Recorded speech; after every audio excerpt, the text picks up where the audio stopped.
Formal charge से अच्छा मान लो चार्ज स्पीशीज का हम लोग को लुईस जॉर्ज स्ट्रक्चर बनाना हो ऑफ N3 माइनस, चलो इसको भी देख लेते हैं एक बार। सर लास्ट क्लास में एप्लीकेशन ऑफ फॉर्मल चार्ज तक ही हुआ था ना? हाँ हाँ ठीक है, इसी में देखते हैं, इसी में थोड़ा डेवलप कर लेते हैं। अच्छा N3 माइनस के लिए कैसे बनाओगे? सबसे पहले N3 माइनस के लिए फिर से वही सेम काम। सबसे पहले क्या करना है, पहले निकालोगे कितना बताओ बैलेंस?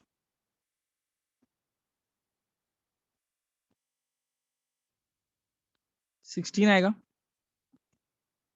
अच्छा सेंट्रल एटम तो यार इसमें तीनों N ही है, किसी को डाल दो। अच्छा उसके बाद क्या करना है, याद है 2 ऐसे डालना है। कितने बच गए मेरे पास? 12। क्या रूल बोलता है कि ऑक्टेट क्या करो, सराउंडिंग एटम्स का कंप्लीट करो।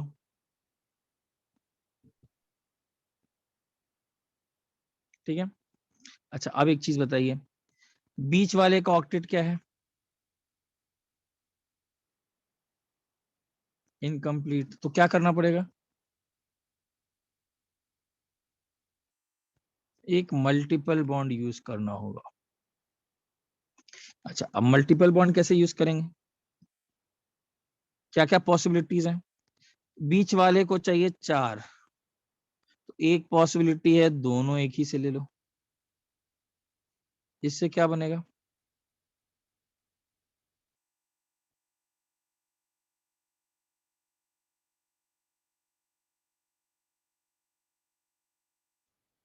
अच्छा एक और पॉसिबिलिटी क्या है, एक और पॉसिबिलिटी है बारी बारी करके लो, है ना, एक इससे, तो कैसा बनेगा?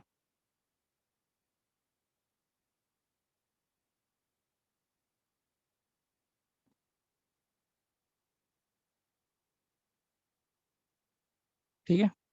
अच्छा अब मुझे बताओ इन दोनों में से ज्यादा स्टेबल स्ट्रक्चर कौन सा होना चाहिए, कैसे डिसाइड करेंगे? दूसरा वाला। सर दूसरा वाला। Again on the basis of which charge? Formal charge. तो फॉर्मल चार्ज बताओ यहाँ पर कहाँ है, इसका कितना आ रहा है, सब लोग कैलकुलेट करो तो -1 +1 -1 आ रहा है क्या? और इसका आ रहा होगा 0 +1 और -2। देखो तो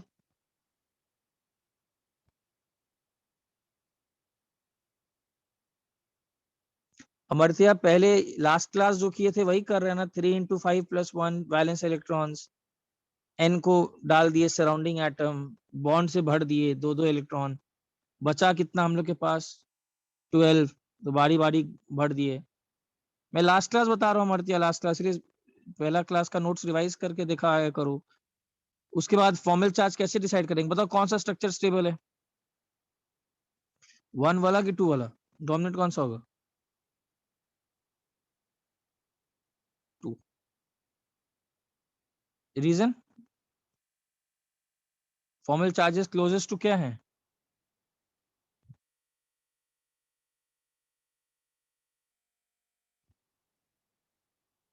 फॉर्मल चार्जेस 0 तो नहीं है, क्लोज टू सब में 0 है।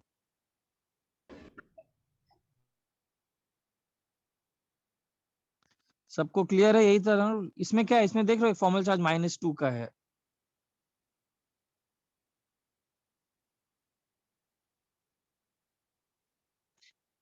ये क्लियर हुआ सबको? स्क्रीनशॉट लीजिए।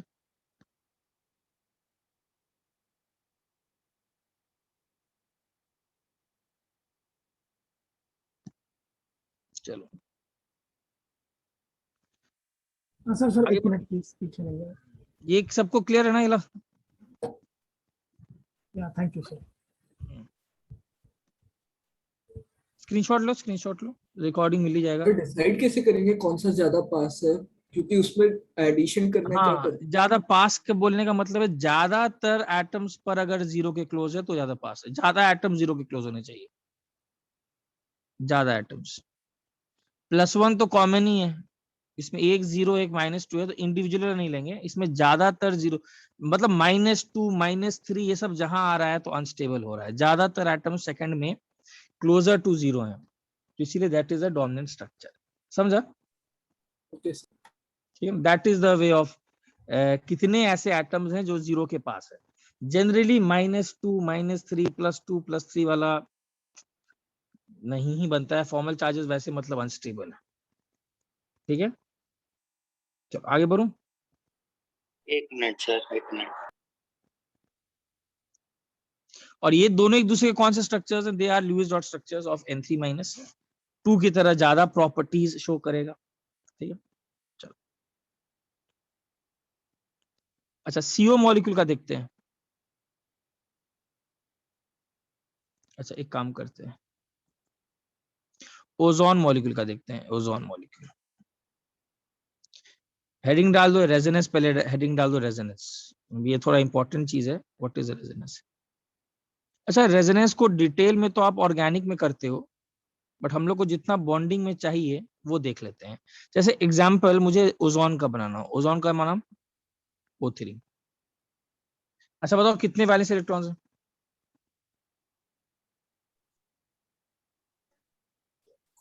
18। यार तीनों में से सभी ऑक्सीजन है, कहीं भी डाल दो। ठीक है, चलो कहीं भी डाल दी। सबसे पहले क्या करना है? दोनों को बॉन्ड्स बना देना है। बना दिए। कितने इलेक्ट्रॉन्स यूज्ड हो गए? 4 हो गए। 14 लेफ्ट है इन हैंड। क्या करना होता है? रूल क्या बोलता है? इन चारों को सराउंडिंग एटम्स का ऑक्टेट पहले कंप्लीट करो। चेक करो कितने यूज हो गए। अभी भी 2 बचे हुए हैं, तो रूल क्या बोलता है? रूल याद है? उन 2 को किस में डाल दो? सर सेंटर एटम में। सेंटर एटम में डाल दी। अब रूल क्या बोलता है कि बीच वाला जो एटम है उसको देखो कि वो ऑक्टेट कंप्लीट है कि नहीं। इसका ऑक्टेट अभी भी कंप्लीट नहीं है, 2 बचे हैं अभी। तो इसका मतलब हम लोग को क्या यूज करना है? अब एक मल्टीपल बॉन्ड बनाना होगा। ठीक है, चलो देखते हैं क्या क्या पॉसिबिलिटीज है मल्टीपल बॉन्ड बनाने का। Double bond. O1 है, ये O2 है, ये O3 है। क्या क्या पॉसिबिलिटीज है? बीच वाले को कितना चाहिए ऑक्टेट कंप्लीट करने के लिए? 2 चाहिए। 2 ही चाहिए। एक पॉसिबिलिटी है कि वो O2 से एक बॉन्ड ले।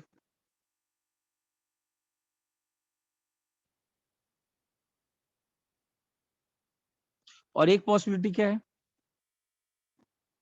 ट्रिपल बॉन्ड का। ट्रिपल बॉन्ड क्यों? 2 ही तो चाहिए। या तो एक O2 से ले या एक कहां से ले? दूसरा हम्म, O3। अब देखो इसमें एक चीज इंपॉर्टेंट पॉइंट देखो। अब देखो यहाँ पर एक बहुत इंपॉर्टेंट पॉइंट स्टार्ट हो जाता है। रेजोनेंस किसको बोलते हैं? ओजोन का अगर स्ट्रक्चर देखा जाए तो रियलिटी में न 1 के प्रॉपर्टी दिखाता था न 2 के प्रॉपर्टी दिखाता था। अच्छा अगर 1 का प्रॉपर्टी शो कर रहा, अगर ओजोन 1 जैसा होता तो एक डबल बॉन्ड होता और एक कौन सा बॉन्ड होता? एक डबल बॉन्ड होना चाहिए था और एक सिंगल। अगर 2 की तरह होना चाहिए था तो O3 और O2 के बीच में से दोनों में से एक कैसे ले सकते हैं ऋषिकेश? दोनों में से एक कैसे ले सकते हो? फिर से ऐसा पॉसिबल नहीं है ना। ऐसा आउटर मोशन में 8 से ज्यादा हो जाएगा ना। 1 2 3 4 5 6 7 8 9 10। ये कैसे ले सकते हैं? Sir Lewis dot structure non directional है ना, तो मतलब हाँ अगर हॉरिजॉन्टल करें तो भी चलेगा ना। हाँ तो भी चलेगा। अभी के लिए तुम शेप पे कोशिश नहीं करना है। तुम ऐसे भी कोई बना रहा है तो भी चलेगा। बट कमिंग टू द जो पॉइंट समझाना चाह रहा हूँ, ध्यान से देखना। अच्छा फॉर्मल चार्ज कौन सा डोमिनेंट है? चेक करते हैं। फॉर्मल चार्ज से पता लगा सकते हैं कौन सा फॉर्मल डोमिनेंट है? नहीं, दोनों के दोनों क्या है? इक्वली डोमिनेंट है। अब एक चीज फॉर्मल चार्ज भी देख ही लेते हैं। इस पे फॉर्मल चार्ज 0, इस पर फॉर्मल चार्ज करके देखो कितना आएगा। +1। इस पर फॉर्मल चार्ज -1। इस पर फॉर्मल चार्ज 0, इस पर +1, सॉरी 0। अब देखो ध्यान से, ओजोन का जब एक्चुअली में स्ट्रक्चर देखा गया, हाँ मरते ऑल द स्ट्रक्चर्स, नहीं ये तो नहीं, पहला वाला तो नहीं, इसमें तो ऑक्टेट ही कंप्लीट नहीं है, इसका कंट्रीब्यूशन तो माइनर है, 1 और 2 की बात कर रहा हूं। जब ओजोन में एक्चुअली में देखा गया तो एक बहुत इंपॉर्टेंट सा पॉइंट साइंटिस्ट को ऑब्जर्वेशन में आया। वो ऑब्जर्वेशन ये था कि all the bond lengths were found to be same.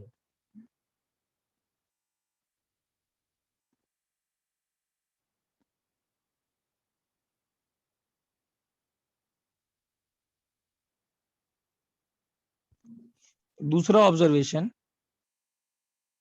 ठीक है, दिस बॉन्ड लेंथ जो एक्सपेरिमेंटली उन्होंने देखा, उनको ये पता चला कि ये जो एक्चुअल बॉन्ड, उनके पास डेटा था ऑक्सीजन ऑक्सीजन का सिंगल बॉन्ड लेंथ कितना होना चाहिए, ये डेटा उनके पास है एक्सपेरिमेंट करके। ऑक्सीजन ऑक्सीजन का डबल बॉन्ड का डेटा वो भी उनके पास है, उनके पास बॉन्ड लेंथ का डेटा है। उन्होंने ओजोन पे लगाया तो उन्होंने देखा कि एक तो ऑल बॉन्ड लेंथ सेम है, और दूसरा उन्होंने देखा कि this bond length is shorter than the OO single bond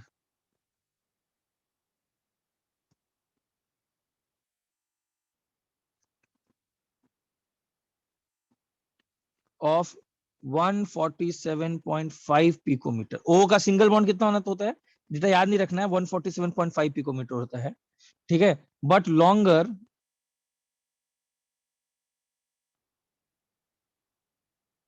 then the OO double bond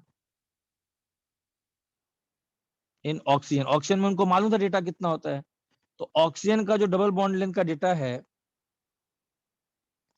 वो होता है 120.74।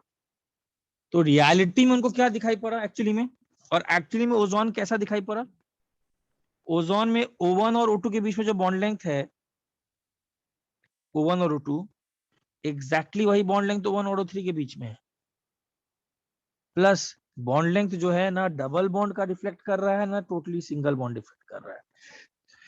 इस पर्टिकुलर ऑब्जर्वेशन को, इस पर्टिकुलर चीज को एक्सप्लेन करने के लिए, अब फिर से जैसा साइंस जिसके लिए मशहूर है केमिस्ट्री, उसके पास एक्सपेरिमेंट करता है, देखता है यार फिर से फंस गए, डेटा मैच ये कर रहा है, तो कुछ ना कुछ तो अब लॉजिक लगाना पड़ेगा। तो इस पर्टिकुलर फिनोमिनन को एक्सप्लेन करने के लिए एक नया चीज का जन्म हुआ जिसका नाम है रेजोनेंस। स्क्रीनशॉट लो, बताता हूँ रेजोनेंस का मतलब क्या है। पहले यहां तक क्लियर है, और इसके बीच में एक एरो लगाओ, स्क्रीनशॉट लो।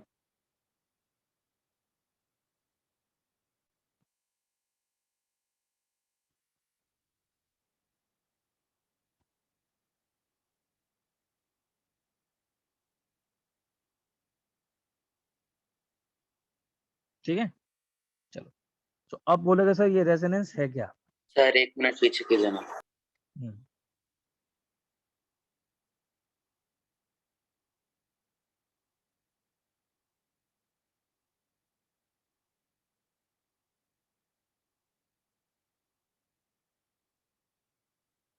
ठीक है, चलो, अब रेजोनेंस है क्या। Whenever a single Lewis dot structure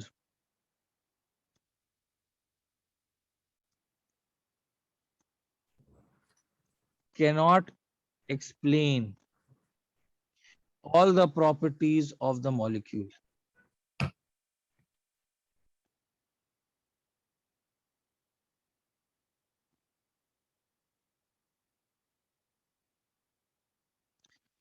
two or more than two Lewis dot structures are then written. LDS मतलब Lewis dot structures are drawn to explain the properties.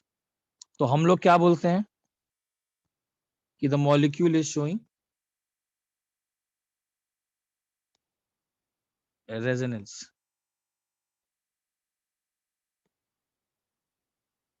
एक नया कॉन्सेप्ट का यहाँ से साइंटिस्ट लोग जन्म लाए जिसको बोलते हैं रेजोनेंस। अब देखो इसको क्या इसका मतलब है। उन्होंने कहा कि ओजोन जो है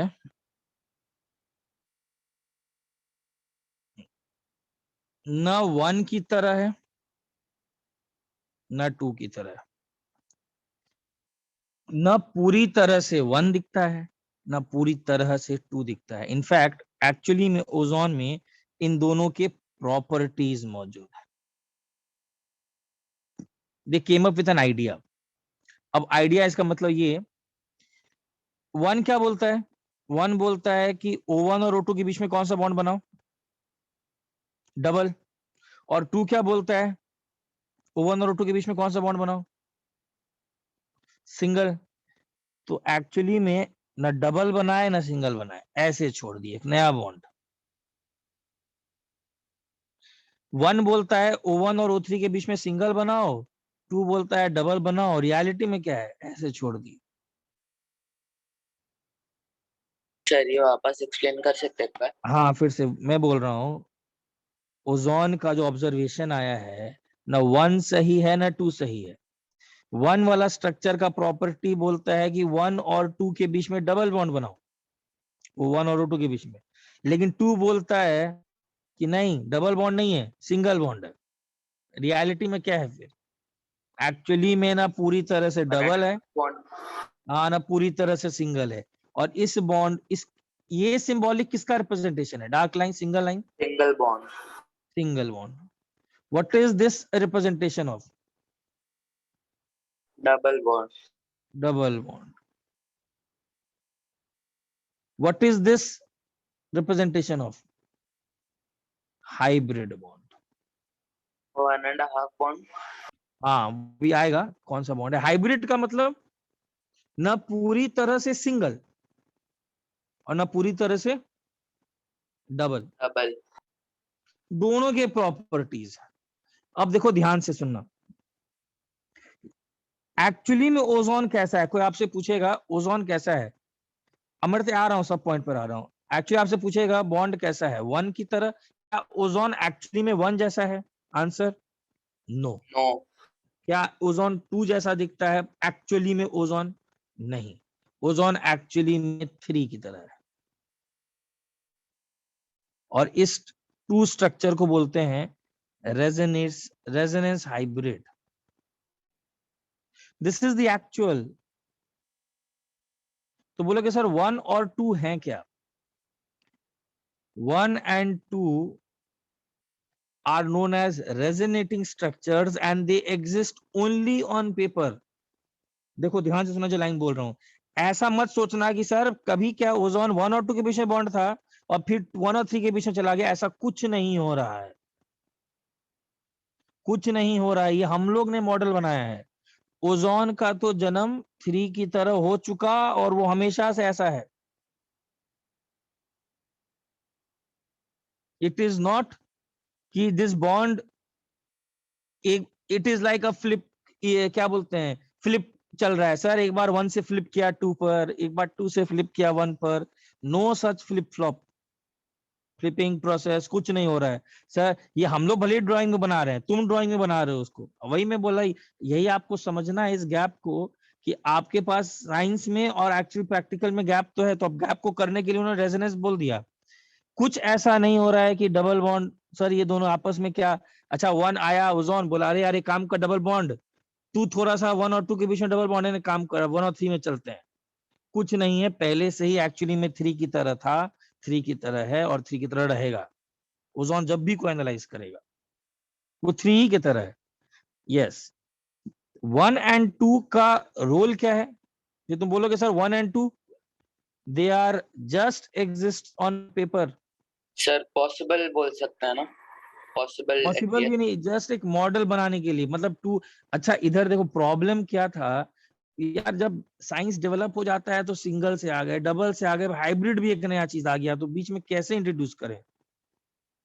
तो उन्होंने उसको एक दिखाने के लिए एक प्रॉब्लम बोला कि यार प्रॉब्लम आ गया यार, सिंगल बताते थे, डबल बताते थे, ट्रिपल बताते, कहां से बीच में ऐसा बॉन्ड आ गया जिसके प्रॉपर्टी सिंगल और डबल के बीच में, क्या करें इसका?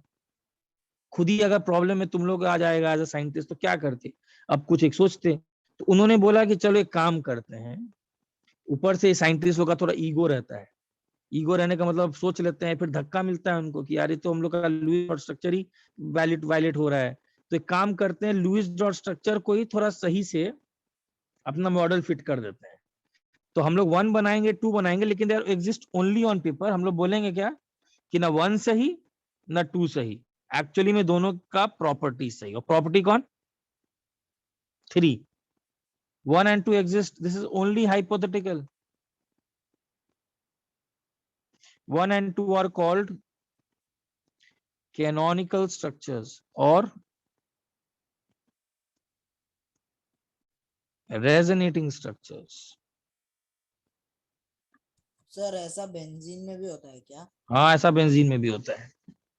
पहले इतना नोट करो, बताता हूँ, स्क्रीनशॉट लो, और चीजें बताता हूँ इसमें। सर जो आपने ये हाइब्रिड बॉन्ड बनाया सर, हम्म। एक्चुअली इस टाइप का चीज मेरे ख्याल से ये जो मॉलिक्यूलर ऑर्बिटल थियरी होता है उसमें हम जब हाँ बॉन्ड ऑर्डर निकालते हैं तो हाँ। सपोज 1 आया बॉन्ड ऑर्डर तो ठीक है, सिंगल बॉन्ड, 2 आया तो डबल बॉन्ड, बट हम्म। 1.5 2.5 के केस में ये चीजें किए जाते हैं ना। हाँ, ये चीज है। इसीलिए वैलेंस बॉन्ड थियरी से बेटर अप्रोच फिर एमओटी आता है। यही सब तो रीजंस हैं एक्चुअली में, यही सब तो हर एक में फ्लॉज है। देख नहीं रहो कैसे एक तरीके से लग रहा है चिपकाया गया है, थियरी आ गया, अब एक थियरी लगा करके चिपका दिया। किया ये साइंटिस्ट रेजोनेंस नाम का एक कॉन्सेप्ट लिया है। This is from VBT. MOT और बेटर पिक्चर बताता है। ये क्लियर है? सर एक मिनट बस। हाँ बोलो।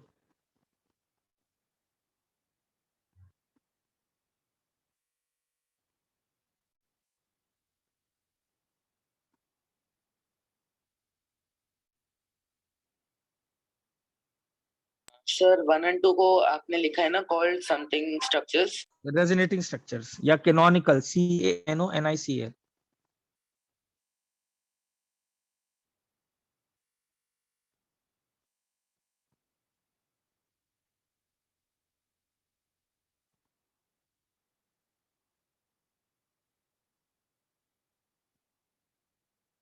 क्लियर है? ठीक है। अच्छा, तो इस टाइप के कॉन्सेप्ट को बोलते हैं कि मॉलिक्यूल इज शोइंग रेजोनेंस। ठीक है। अच्छा, इधर देखो ध्यान से।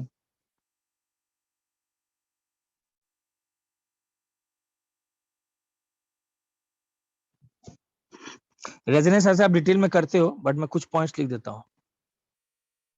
पहला पॉइंट,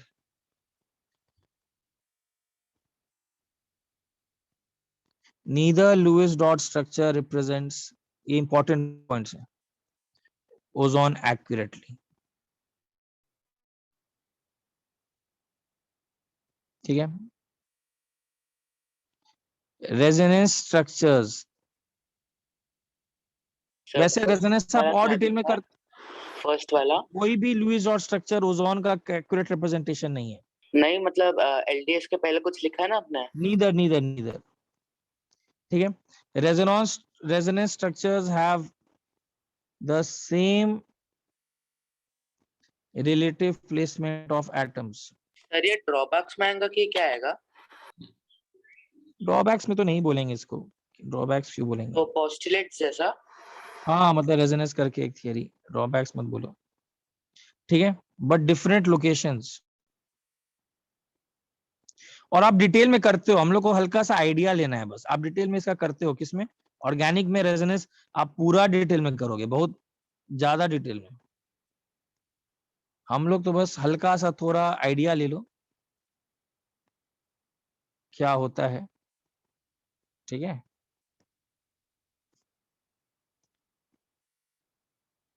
ये भी याद रखना, ozone does not change back and fourth. ऐसा नहीं समझना कि ओजोन इज चेंजिंग। सर एक बार 1 था, एक बार 1 2 था।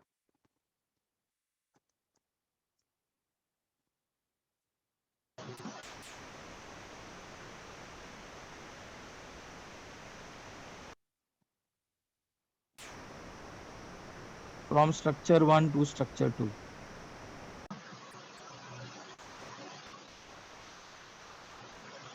the actual molecule जिसको बोलते हैं is a resonance hybrid।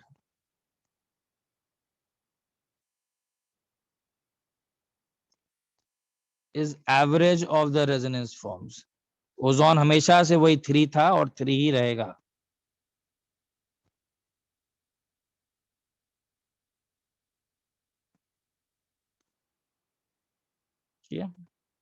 इस कॉन्सेप्ट को क्या बोलते हैं? अच्छा थोड़ा याद इसको, दिस इज कॉन्सेप्ट जो है ना, इसमें होता है, इसका नाम सुनो, इलेक्ट्रॉन पेयर डीलोकलाइजेशन का नाम सुनो, डीलोकलाइजेशन। नहीं सर। डीलोकलाइजेशन का मतलब ये हुआ, हल्का सा आइडिया ले लो, ठीक है ना, अगर हो सकता है थोड़ा।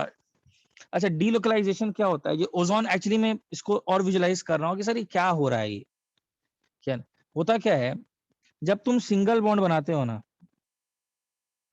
तो तुम बोलते हो कि दोनों इलेक्ट्रॉन पेयर पर हक किसका है? इन दोनों ए और बी का, यही तुम बोल रहे हो। सिंगल में, डबल या कोई भी ट्रिपल बॉन्ड का टाइप, हर एक electron pair is attracted by the nuclei of the two bonded atoms, right? In any single bond, double bond, triple bond, ये दोनों के फोर्स ऑफ अट्रैक्शन को सह रहा है, जो भी वो इलेक्ट्रॉन है। और इलेक्ट्रॉन डेंसिटी सबसे ज्यादा इस रीजन में है। इलेक्ट्रॉन डेंसिटी इस रीजन, यही बॉन्ड का मतलब होता है। अभी हम लोगों ने देखा था H2 का बॉन्ड के बंधस में मैंने क्या बताया था, जब ओवरलैप हो रहा है तो इलेक्ट्रॉन डेंसिटी अचानक से दोनों न्यूक्लियाई के बीच में क्या हो जाता है? कॉन्सेंट्रेट, इकट्ठा। वही कोवेलेंट बॉन्ड है। तुम अपना थोड़ा सा बॉन्डिंग में लेवल थोड़ा अप करो, फ्रॉम 10 स्टैंडर्ड है जो भी, don't think in terms of 2 dots, फिर कुछ समझ में नहीं आएगा। Think in terms of electron cloud, electron density. Electron density अचानक से वो क्लाउड ए और बी के बीच में ज्यादा कॉन्सेंट्रेट हो गया, यही बॉन्ड का एक्चुअल मतलब है। अब मतलब बॉन्ड इज लोकलाइज्ड, इसको ही बोलते हैं लोकलाइज्ड। बॉन्ड एक जगह मौजूद है, इट इज लोकलाइज्ड, ठीक है। सर पोलर हाँ, बोलो। कंपाउंड्स में लोकलाइजेशन नहीं होता ना, क्योंकि वो तो एक एटम के पास ज्यादा अट्रैक्टेड है। लोकलाइज नहीं, लोकलाइज का मतलब हो गया वो इन दोनों के बीच में ही तो रहते हैं ना। नहीं, पोलर में तो एक जगह ज्यादा अट्रैक्टेड रहते हैं ना। हाँ, तो इस रीजन में रहते हैं ना दो न्यूक्लियस के बीच में। अरे हाँ। लोकल से पहले तुमको ये, अब तुम ए को अपना लोकलिटी मानो, तो आपका सिस्टम ए मान लो, तब तुम बोलोगे लोकलाइज नहीं है। तुम बी को मान लोगे तो बोलोगे उधर, या तो पहले लो। तो हम लोग किसको मान रहे हैं? ए और बी को सिस्टम मान रहे हैं यार। कुछ भी है तो बॉन्ड तो है, यस सर। कुछ भी है तो बॉन्ड है। तो बॉन्ड ठीक है, उस रीजन में तो है ना, कहीं बी की तरफ है कि ए की तरफ है। बी की तरफ ज्यादा है मान लिया, बट वो लोकलाइज्ड, इसी को बोलते हैं लोकलाइज्ड। लेकिन यहां पर जो आप देख रहे हो ना resonance, this is delocalisation. Delocalisation में क्या होता है, ये जो इलेक्ट्रॉन पेयर है, ये जो इलेक्ट्रॉन डेंसिटी है, समझो कि इनका density, this electron pair density, अभी लिखाऊंगा अभी, spread over the entire molecule. मतलब इलेक्ट्रॉन फाइंड करने का प्रोबेबिलिटी वही होगा ना सर? प्रोबेबिलिटी अगर करोगे तो ठीक है, वो बहुत हायर लेवल पे सोच लिए हो, मॉलिक्यूलर ऑर्बिटल थ्योरी से आता है। अभी के लिए तो आप ऐसा सोच सकते हो कि उस इलेक्ट्रॉन पेयर पर तीनों ओजोन का हक है। ये जो इलेक्ट्रॉन क्लाउड जो तुमने बनाया है, ये जो इलेक्ट्रॉन क्लाउड आपने बनाया है, इस सब इलेक्ट्रॉन क्लाउड पर कितने न्यूक्लियाई का फोर्स ऑफ अट्रैक्शन है? O1 का भी, O2 का भी, और किसका? O3 का भी। ये इसी को डीलोकलाइजेशन बोलते हैं। और डीलोकलाइजेशन से सिस्टम को स्टेबिलिटी मिलता है कि अनस्टेबिलिटी मिलता है? स्टेबिलिटी, बिकॉज वही इलेक्ट्रॉन ज्यादा से ज्यादा न्यूक्लियाई का फोर्स ऑफ अट्रैक्शन एक्सपीरियंस कर रहा है, तो चाहता है यार कि मैं डीलोकलाइज हूं। तो ये जो आप जो कर रहे हो ना, ये पार्ट, दिस इज डीलोकलाइजेशन। मतलब ऐसा लगता है, इसको हम लोग दिखाते कैसे हैं, ऐसे समझो सर, एक बार जादू हुआ, ये बॉन्ड हटा, इधर कर दिए, फिर एक बार जादू हुआ, ये हटा, इधर कर दिए। ये ठीक है, हम लोग इंसान लोग हैं, क्या करेंगे, कुछ ना कुछ सिंबॉलिक रिप्रेजेंटेशन तो बनाएंगे। बट एक्चुअली में वो इलेक्ट्रॉन क्लाउड पहले से ही that is spread over the entire molecule. इसी का मतलब होता है डीलोकलाइजेशन। क्लियर है? मैं इसको लिखा रहा हूं, इस पॉइंट को जो मैंने बोलना चाहा है, लिखो। सर सो जैसे एक पेयर ऑफ इलेक्ट्रॉन्स O2 और O के बीच में रहेगा, और एक पेयर ऑफ इलेक्ट्रॉन्स O और O3 के बीच में रहेगा, और एक फिर ही, हाँ, और बोलो। फिर हाफ पेयर ऑफ इलेक्ट्रॉन्स मतलब तीनों एटम्स के बीच में रहेगा हाफ हाफ, क्योंकि 1.5 होता है ना O2 हाँ, हाफ O3 मतलब का इलेक्ट्रॉन डेंसिटी मान सकते हो, ठीक है, ऐसा मान लो। हाफ जो है, हाफ, अब इलेक्ट्रॉन को काटा नहीं गया, वही बोला, इलेक्ट्रॉन को काट करके हाँ। इमेजिन करोगे तो नहीं होगा। वो इट रहने इज लाइक का दैट ही है। हाँ, दैट ऐसा समझो कि इलेक्ट्रॉन डेंसिटी जो है वो पूरा का पूरा क्या है, पूरा तो फैला हुआ है। थोड़ा O1 और O2 के बीच में डिस्ट्रीब्यूटेड है, और आधा किसके बीच में डिस्ट्रीब्यूटेड है, सर लेकिन मेरे को O1 और O2। O3 का स्ट्रक्चर समझ नहीं आया, आपने O2 O और O3 क्यों लिखा है? कौन सा? O2 O और O3 बनाता है क्या? O2 ये और जो O3, हाँ, मतलब इसमें कौन सा स्ट्रक्चर बनाया, ये जो बनाया मैंने अभी, ये हाँ वाला। हाँ हाँ, अरे इसमें दिखाने के लिए कि ना 1 और 2 के बीच में जो बॉन्ड, डबल बॉन्ड है, अच्छा वो, अच्छा नंबर, ताकि O2 आप लोग को O3 समझ में। में आए मैं क्या बोलना चाह रहा हूँ, अच्छा ठीक है सर, हाँ। है ना, तुम लोग को एक बताने के लिए। ठीक है, देखो, single double bond, each electron pair is attracted by nuclei of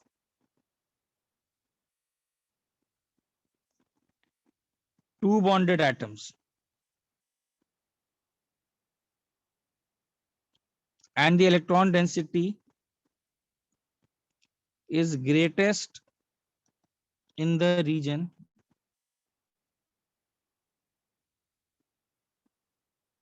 between the two nuclei.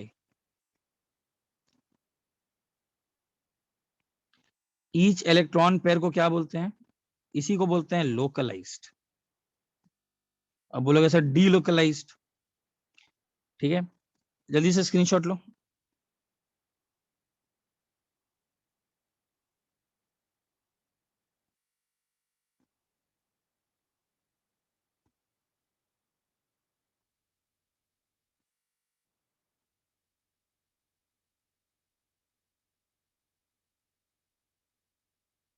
ठीक है, however in ozone the electron density is spread out over the, screenshot लीजिए।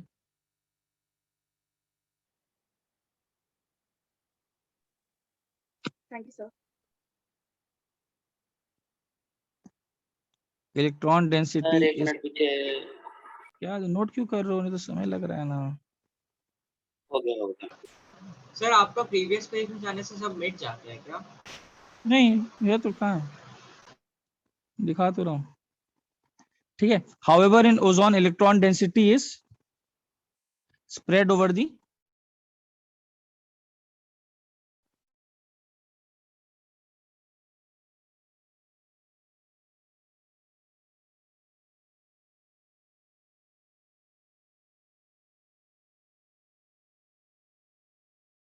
क्या करता है, this electron delocalization diffuses electron density over a greater volume।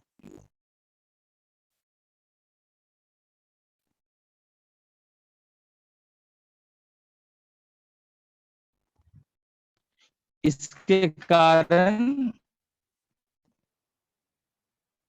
and thus stabilizes the molecule। खैर, मेरे ख्याल से अभी के लिए रेजोनेंस का इतना आइडिया होना चाहिए, ज्यादा और तो आप आगे करते हो बहुत सारे, कुछ और रेजोनेटिंग स्ट्रक्चर्स के बारे में देख लेते हैं जो हम लोग को जानना है, ठीक है ना, कि कौन कौन से रेजोनेटिंग स्ट्रक्चर्स है हम लोग को जानने हैं। अच्छा, इसका बना के देखो, CO3 2- का क्या होगा बताओ, CO3 2- का कैसा होगा, करके देखते हैं। कितने वैलेंस इलेक्ट्रॉन्स हैं,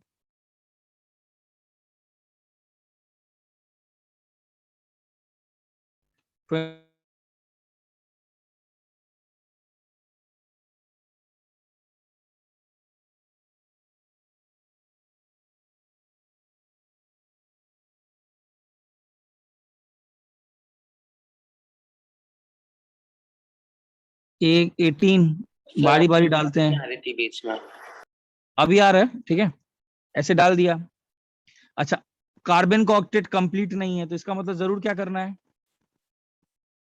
मल्टीपल बॉन्ड बनाना है। Now what are the possible options, एक ऑप्शन ये है कि नहीं, एक ऑप्शन क्या है,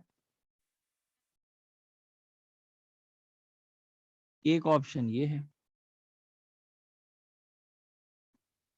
अरे समझ में आया सबको? अरे यार समझ में आया सबको? रुको हाँ सॉरी सर। सॉरी, है ना, रुको रुको, इलेक्ट्रॉन डीलोकलाइजेशन, यहाँ क्या लिखा था? सर वो तो Diffuses फ्रेम ऑफ रेफरेंस पे डिपेंड करेगा ना कि किस में डबल बॉन्ड है। तो मतलब आप अगर उसको नीचे से देख रहे हो तो वो अलग, और फिर आप उल्टा ये से देख रहे हो। मतलब समझा नहीं, रुको रुको। ठीक है। Thus stabilizing the molecule.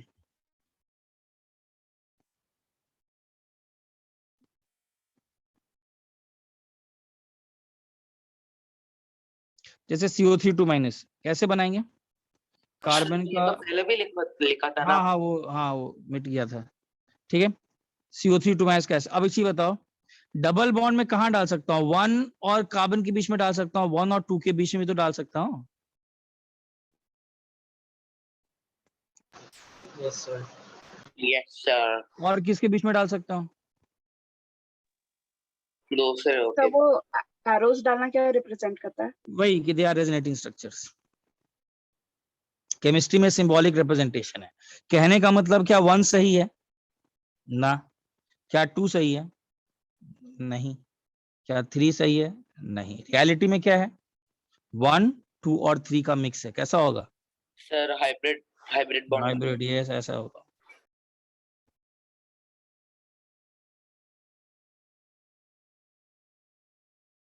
और सब पर इलेक्ट्रॉन डेंसिटी है Δ- का, और इसी और ऐसा ही दिखता है कार्बोनेट आयन, ऐसा ही दिखता है, इसी को बोलते हैं एक्चुअल स्ट्रक्चर।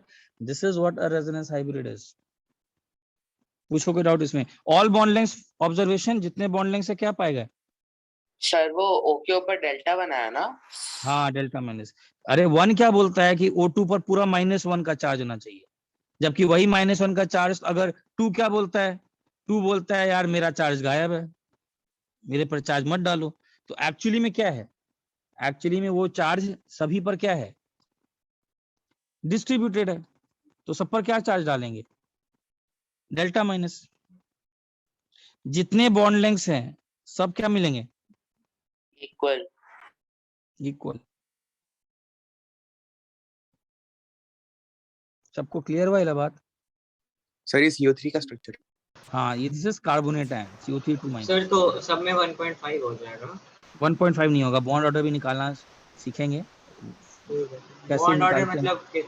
मतलब कितना पेयर है? हाँ वो हम लोग आगे देखेंगे कि कैसे निकालते हैं। पहले बताओ इसमें कोई डाउट है तो बोलो इसमें कोई। सर CO2 में ऐसा नहीं होगा ना, क्योंकि वो दोनों साइड पे इक्वल CO2 में, हाँ CO2 में it also shows resonance, but one structure is highly dominant. कौन सा? हम लोग किए थे ना। Yes sir. वहां कोई प्रॉब्लम नहीं आता है। प्रॉब्लम कब आता है यार? जब 1, 2 और 3 सब में फॉर्मल चार्ज सेम है। यार तुम किसको बोलोगे कि तुम O2 बोलेगा यार मैं ही क्यों इलेक्ट्रॉन रखूं, मेरे साथ क्या दुश्मनी है? मेरे साथ क्या दुश्मनी है जो मुझे इलेक्ट्रॉन देकर बनाए हुए हो? मुझे भी डबल बॉन्ड दो जो 1 को दिए हो। O3 बोलेगा यार तो मेरे पास कौन सा दुश्मनी है? सर तो CO2 में रेजोनेंस क्यों आता है? CO2 में हम देखो नोट्स में कराया था, CO2 में भी 3 ऐसे बनाया था मैंने एक। हाँ समझ गया सर। तो इसमें भी रेजोनेंस कॉन्सेप्ट है। क्यों? बिकॉज आपको CO2 को एक्सप्लेन करने के लिए कितने स्ट्रक्चर्स की जरूरत पड़ी थी? 2। लेकिन प्रॉब्लम क्यों नहीं आया था? रेजोनेंस इतना डोमिनेट यहाँ क्यों नहीं था? बिकॉज वन स्ट्रक्चर बहुत आराम से क्या हो गया था? स्टेबल प्रूव हो गया स्टेबल था। हो गया था, यस। तो प्रॉपर्टीज उसकी तरह मैच करता है। हाँ तो कोई साइंटिस्ट को कोई रेजोनेंस CO2 उनके लिए प्रॉब्लम नहीं था। मतलब ठीक है यार, CO2 हम लोग के लिए प्रॉब्लम नहीं है। बहुत सारा उनको लगा हुआ। हाँ, हाइड्रोकार्बन्स तो नहीं शो करेगा रेजोनेंस, क्योंकि उसमें हाइड्रोजन का सिर्फ एक ही इलेक्ट्रॉन मतलब। हाँ हाइड्रोकार्बन नहीं करेंगे, बट हाँ। लोन पे नेगेटिव वाले करते हैं, ठीक है। अच्छा इधर देखो, अब यहां तक क्लियर है सबको? ठीक है, अभी देखो ध्यान से।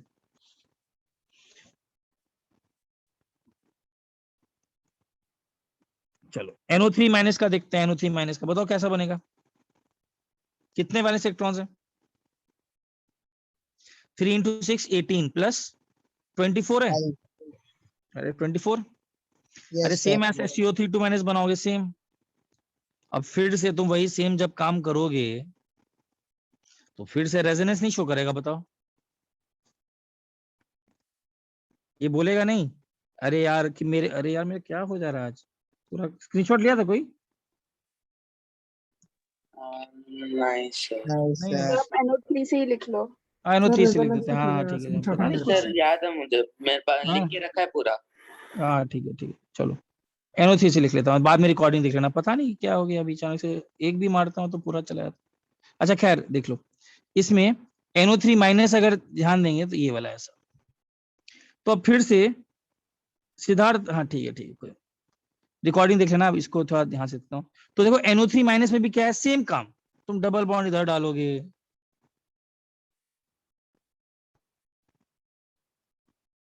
तो ये भी क्या शो कर रहा है, ये भी क्या शो करेगा, रेजोनेंस। रेजोनेंस, ये स्ट्रक्चर भी रेजोनेंस शो करेगा। सिमिलरली एक बहुत इंपॉर्टेंट एग्जांपल ऑर्गेनिक में, कौन सा मॉलिक्यूल, बेंजीन। बेंजीन। ये डिटेल्स में आप ये सब करोगे, सब रेजोनेंस शो करता है। बेंजीन एक्चुअली में, इसीलिए बेंजीन को ऐसा दिखाते हैं, बेंजीन ना 1 की तरह है ना बेंजीन 2 की तरह है। एक्चुअली में बेंजीन कैसा है, आप अगर देखोगे ध्यान दोगे बेंजीन को तो ऐसे दिखाता है,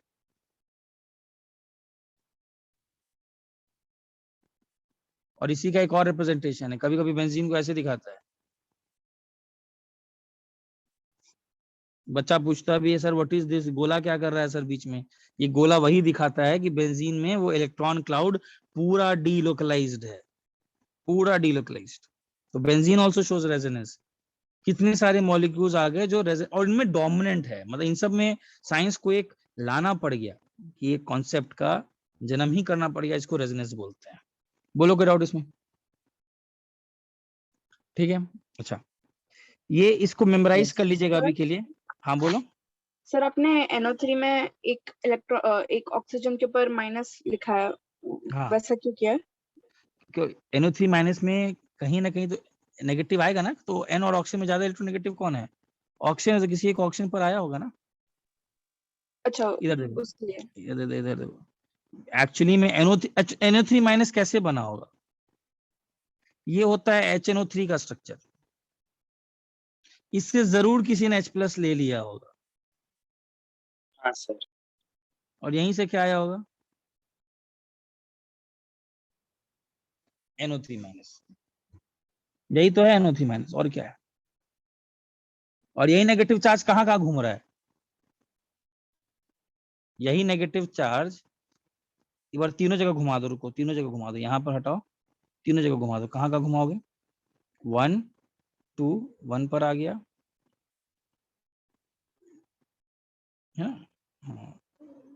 नेगेटिव चार्ज एक बार 1 पर घुमा दो,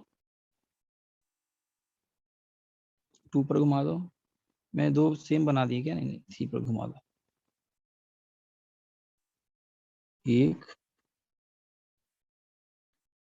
ओ यहाँ पर एक बार कर दो, सॉरी यहाँ एक बार कर दो, इसको यहाँ एक बार कर दो, ठीक है सब जगह घूम गया, हाँ सब जगह घूम गया एक बार नेगेटिव चार्ज। और HNO3 माइनस ऐसे ही बनता है, H+ निकल गया होगा और O माइनस बना होगा, तो ये स्ट्रक्चर भी क्या शो करेगा, this structure is also showing resonance. Clear है सबको? सर मुझे बेंजीन का शेप नहीं समझा। बेंजीन का ऐसा होता है यार, बेंजीन का जो शेप है वो ऐसा है, बेंजीन अभी मैं बताऊंगा तो ही क्लियर होगा, बट बेंजीन एक्चुअली में वो बॉन्डिंग में ही आप पढ़ोगे, बेंजीन ऐसा है। अब ये बॉन्डिंग में आता है यार, ये अभी हम लोग करेंगे। पूरा इलेक्ट्रॉन क्लाउड जो है ना, पूरा ऑर्बिटल्स में डिफ्यूज्ड है, पूरा ऐसे फैला हुआ है, इलेक्ट्रॉन क्लाउड ऊपर और इलेक्ट्रॉन क्लाउड नीचे, पूरा का पूरा।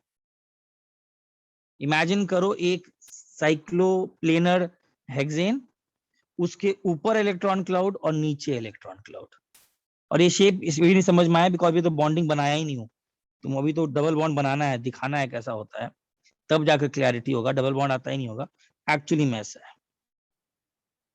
क्लियर हुआ कैसा है, कैसा इमेजिन करोगे, एक बॉन्ड और इमेजिन करना एक इलेक्ट्रॉन क्लाउड कहाँ, above the plane और इलेक्ट्रॉन क्लाउड कहाँ?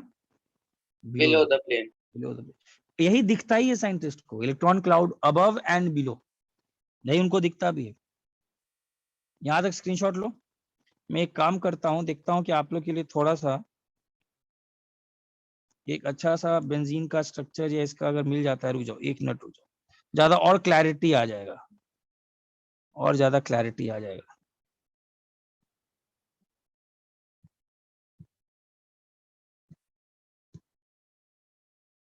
रुकना, थोड़ा एक बार दिखा दूंगा ना कि कैसा हो रहा है डायग्राम वाइज, तो you will have a better clarity of things. Just a moment.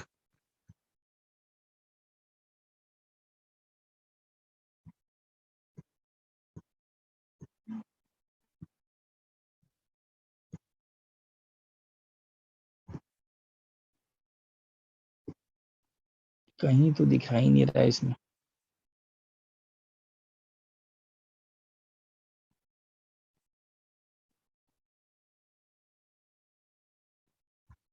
एक मिनट रुकना, बस मैं बस एक दिखा।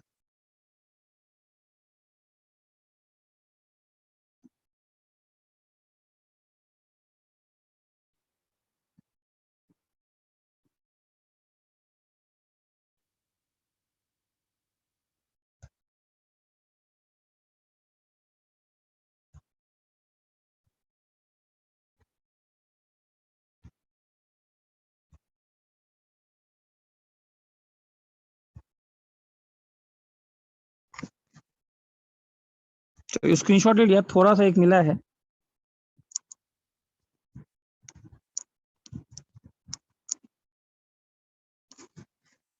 उसका स्क्रीनशॉट ले लियो ना। देखो ये वाला थोड़ा सा हाँ सर, ले लिया। इसकी तरह थोड़ा सा तो दिखाना चाह रहा हूँ, थोड़ा इसकी तरह देखो, तो ये वाला ये ऐसा दिखता है। देखो बेंजीन एक्चुअली में अभी डबल बॉन्ड देखोगे ना, तो एक देखो सब प्लेनर स्ट्रक्चर है, और ये पूरा इलेक्ट्रॉन क्लाउड पूरा डिस्ट्रीब्यूटेड है ऊपर और नीचे। This is actually what benzene is look like. Similarly ozone का भी अगर दिखाएंगे ना, तो ऐसा ही दिखाई पड़ेगा तुमको। वहां पर अगर जब साइंटिस्ट लोग देखे हैं तो उनको ये क्या दिखाई पड़ रहा है, पूरा इलेक्ट्रॉन क्लाउड डिस्ट्रीब्यूटेड पूरा। जबकि दिखना क्या चाहिए था, दिखना तो चाहिए था कि यहाँ पर ज्यादा डबल बॉन्ड है तो यहाँ सिंगल बॉन्ड है तो कम। देखा कि यार ये जो इलेक्ट्रॉन क्लाउड है ये पूरा डिस्ट्रीब्यूटेड है इवनली, कुछ इस प्रकार का। ठीक है, चलो अब आगे बढ़ते हैं। अच्छा सर इधर एक देखो, मिनट पीछे कीजिए ना। पीछे में कौन सा पार्ट था, वो जो आप फोटो दिखा रहे थे। वो देखना है क्या?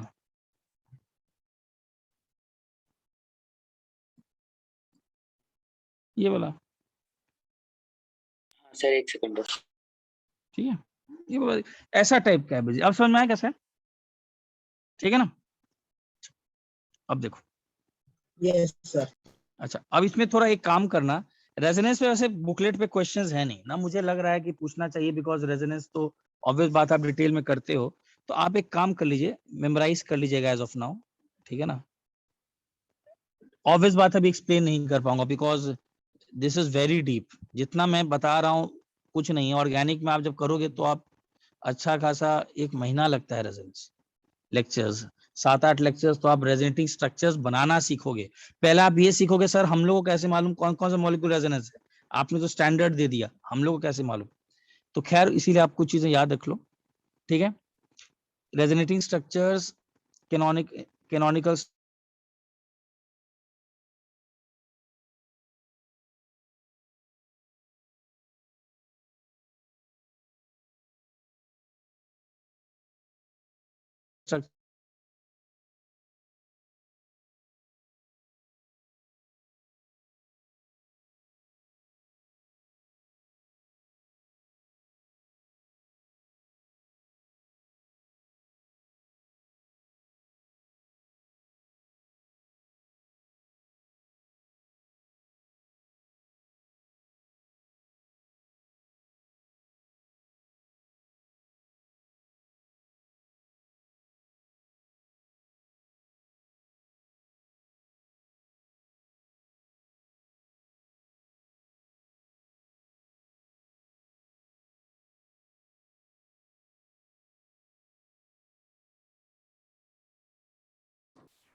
हाँ सॉरी, थोड़ा सा आ रहा है ना, हाँ ठीक, लिखो।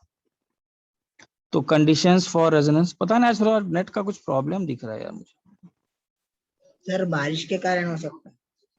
हाँ पता नहीं, आज कभी कभी हो जाता है, पता नहीं क्या है यार, कभी कभी। चलो देख लेते हैं कुछ भी है।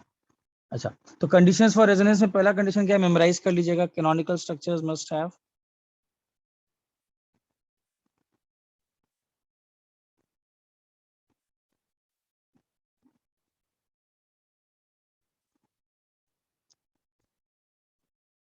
the same relative position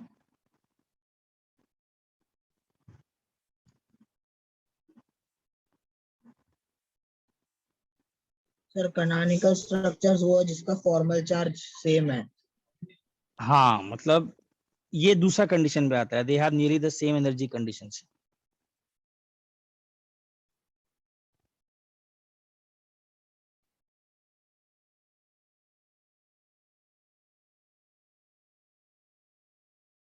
ठीक है,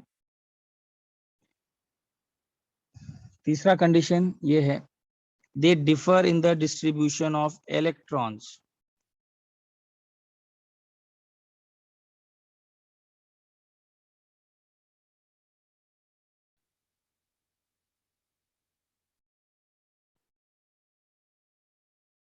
around the constituent atoms, ठीक है, and D have the same number of unpaired electrons।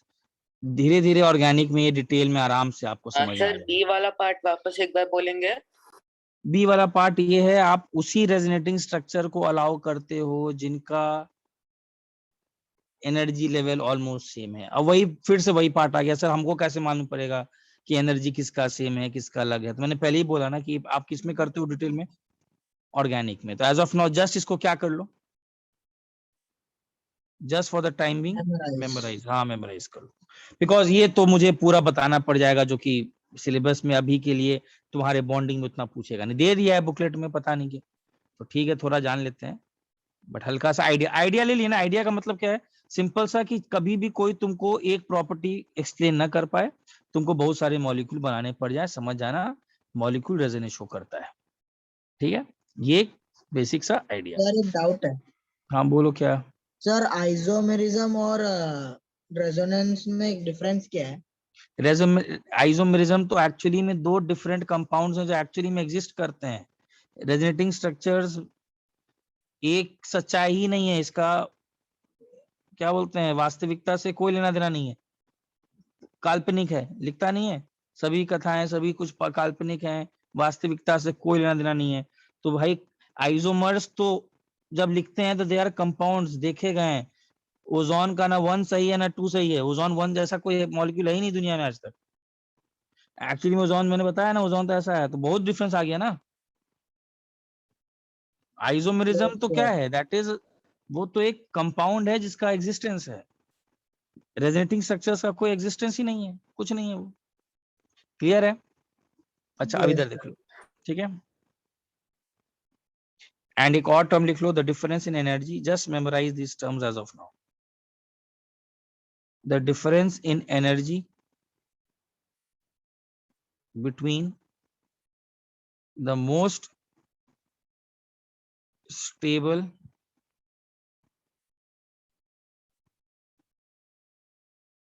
of the contributing structure and resonance hybrid is called resonance energy। चलो ये क्लियर है सबको? मतलब यहां तक तो मेमोराइज है, इसमें क्या रेजोनेंस वाला पार्ट क्लियर करना, इसको मेमोराइज कर लो। जल्दी स्क्रीनशॉट लो, आगे बढ़ूंगा मैं।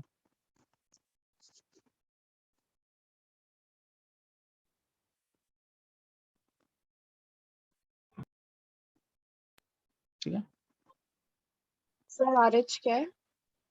RH इज रेजोनेंस हाइब्रिड, जो एक्चुअल जो स्ट्रक्चर जैसा दिखता है उसी को रेजोनेंस हाइब्रिड बोलते हैं। ठीक है, now once we are done with this, sir एक सेकंड बैक कीजिए ना बस। हो गया सर। ठीक है, अच्छा now we come to limitations of Lewis dot structures.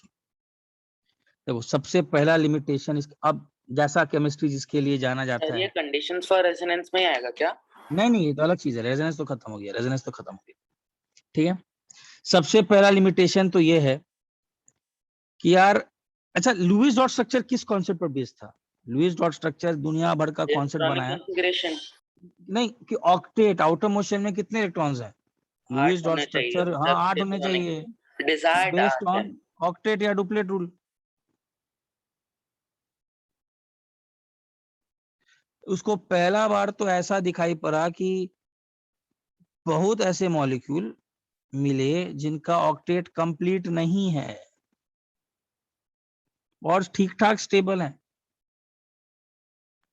ठीक ठाक स्टेबल के साथ। जैसे एग्जांपल ले रहे हैं, एग्जांपल कौन किसके, और इस टाइप के मॉलिक्यूल को बोलते हैं इनके ऑक्टेट में 8 से कम इलेक्ट्रॉन है, और इस टाइप के मॉलिक्यूल को बोलते हैं हाइपोवैलेंट।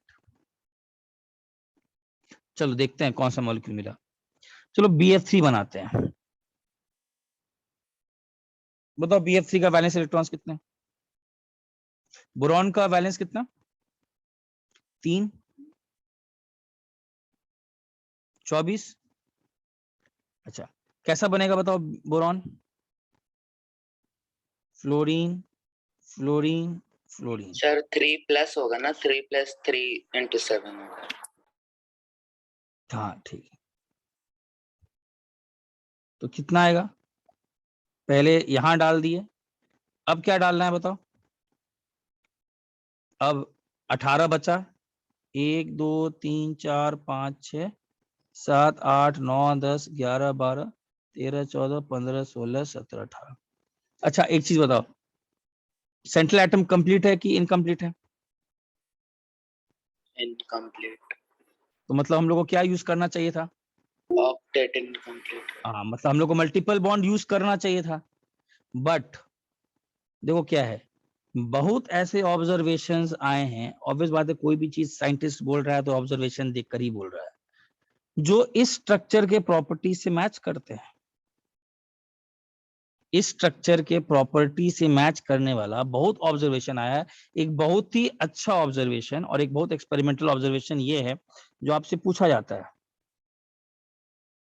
BF3 जो है ये अमोनिया के साथ एक कॉम्प्लेक्स बनाता है, और इसका आगे आपको जाकर के क्लैरिटी भी आएगा जब बॉन्डिंग करोगे। क्या होता है, BF अमोनिया N अपना इलेक्ट्रॉन देता है। अब एक चीज बताओ, अगर मैं बॉन्ड बना करके उसके मल्टीपल बॉन्ड को फ्लोरीन से ऐसे बना देता, तब तो बोरॉन का ऑक्टेट क्या हो गया होता? कंप्लीट। तो इसका मतलब क्या वो अमोनिया से इलेक्ट्रॉन ले सकता है क्या? नहीं। सर एक पूछना था, इसमें ऐसा हाँ। पॉसिबल है क्या कि ऑक्टेट कंप्लीट होने के बाद भी बोरॉन अनस्टेबल है? हाँ वो ऑक्टेट हाँ है ही है, ठीक है।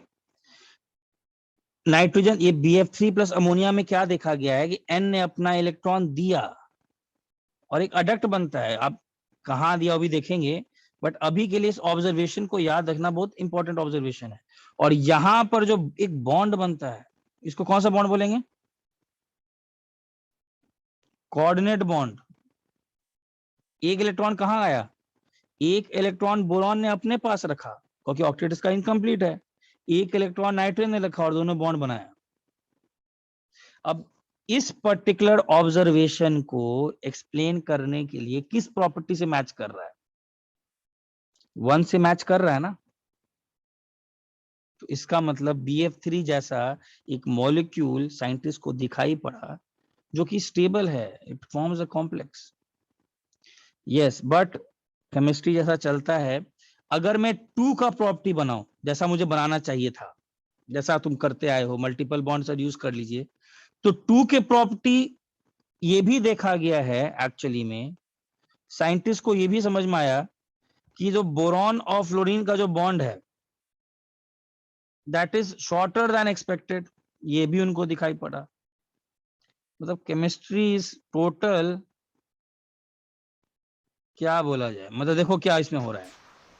अगर हाँ मतलब 1 अगर देखा जाए 1 सही था तो मान लिया भाई चलो ठीक है यार, इनकम्प्लीट ऑक्टेट है यार, एक जगह तो टिक करके बैठ, या तो इधर जा या तो इधर जा, कहाँ कहाँ घूमते रहता है।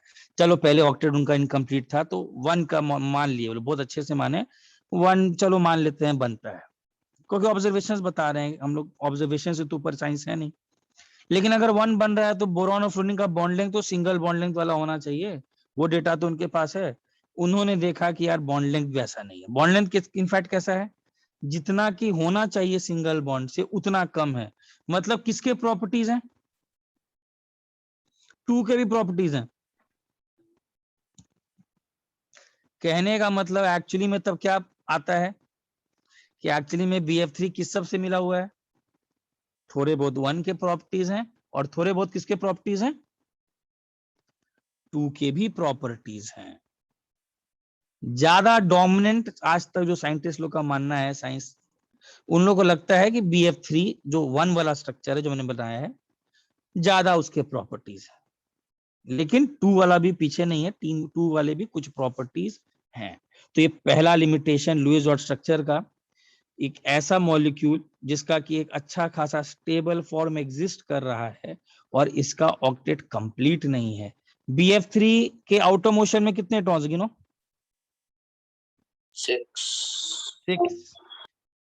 6 इलेक्ट्रॉन्स के साथ एक स्टेबल मॉलिक्यूल, बहुत बड़ा धक्का साइंस को। हाइपोवैलेंट, क्लियर है सबको, स्क्रीनशॉट लो। सर 1 मिनट पीछे पे जाएंगे।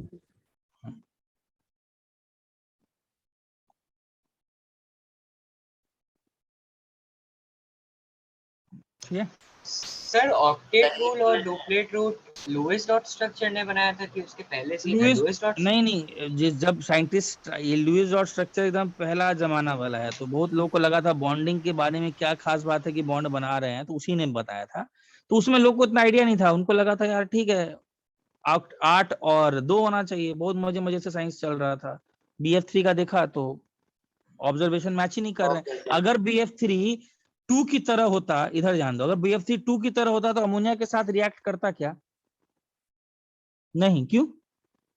अरे अगर 2 की तरह बना दियो तो बोरॉन का आउटर मोस्ट सेल को पूरा कंप्लीट ही कर दियो ना ऑक्टेट, क्यों मजबूरी है भाई कि अमोनिया के साथ रिएक्शन करें?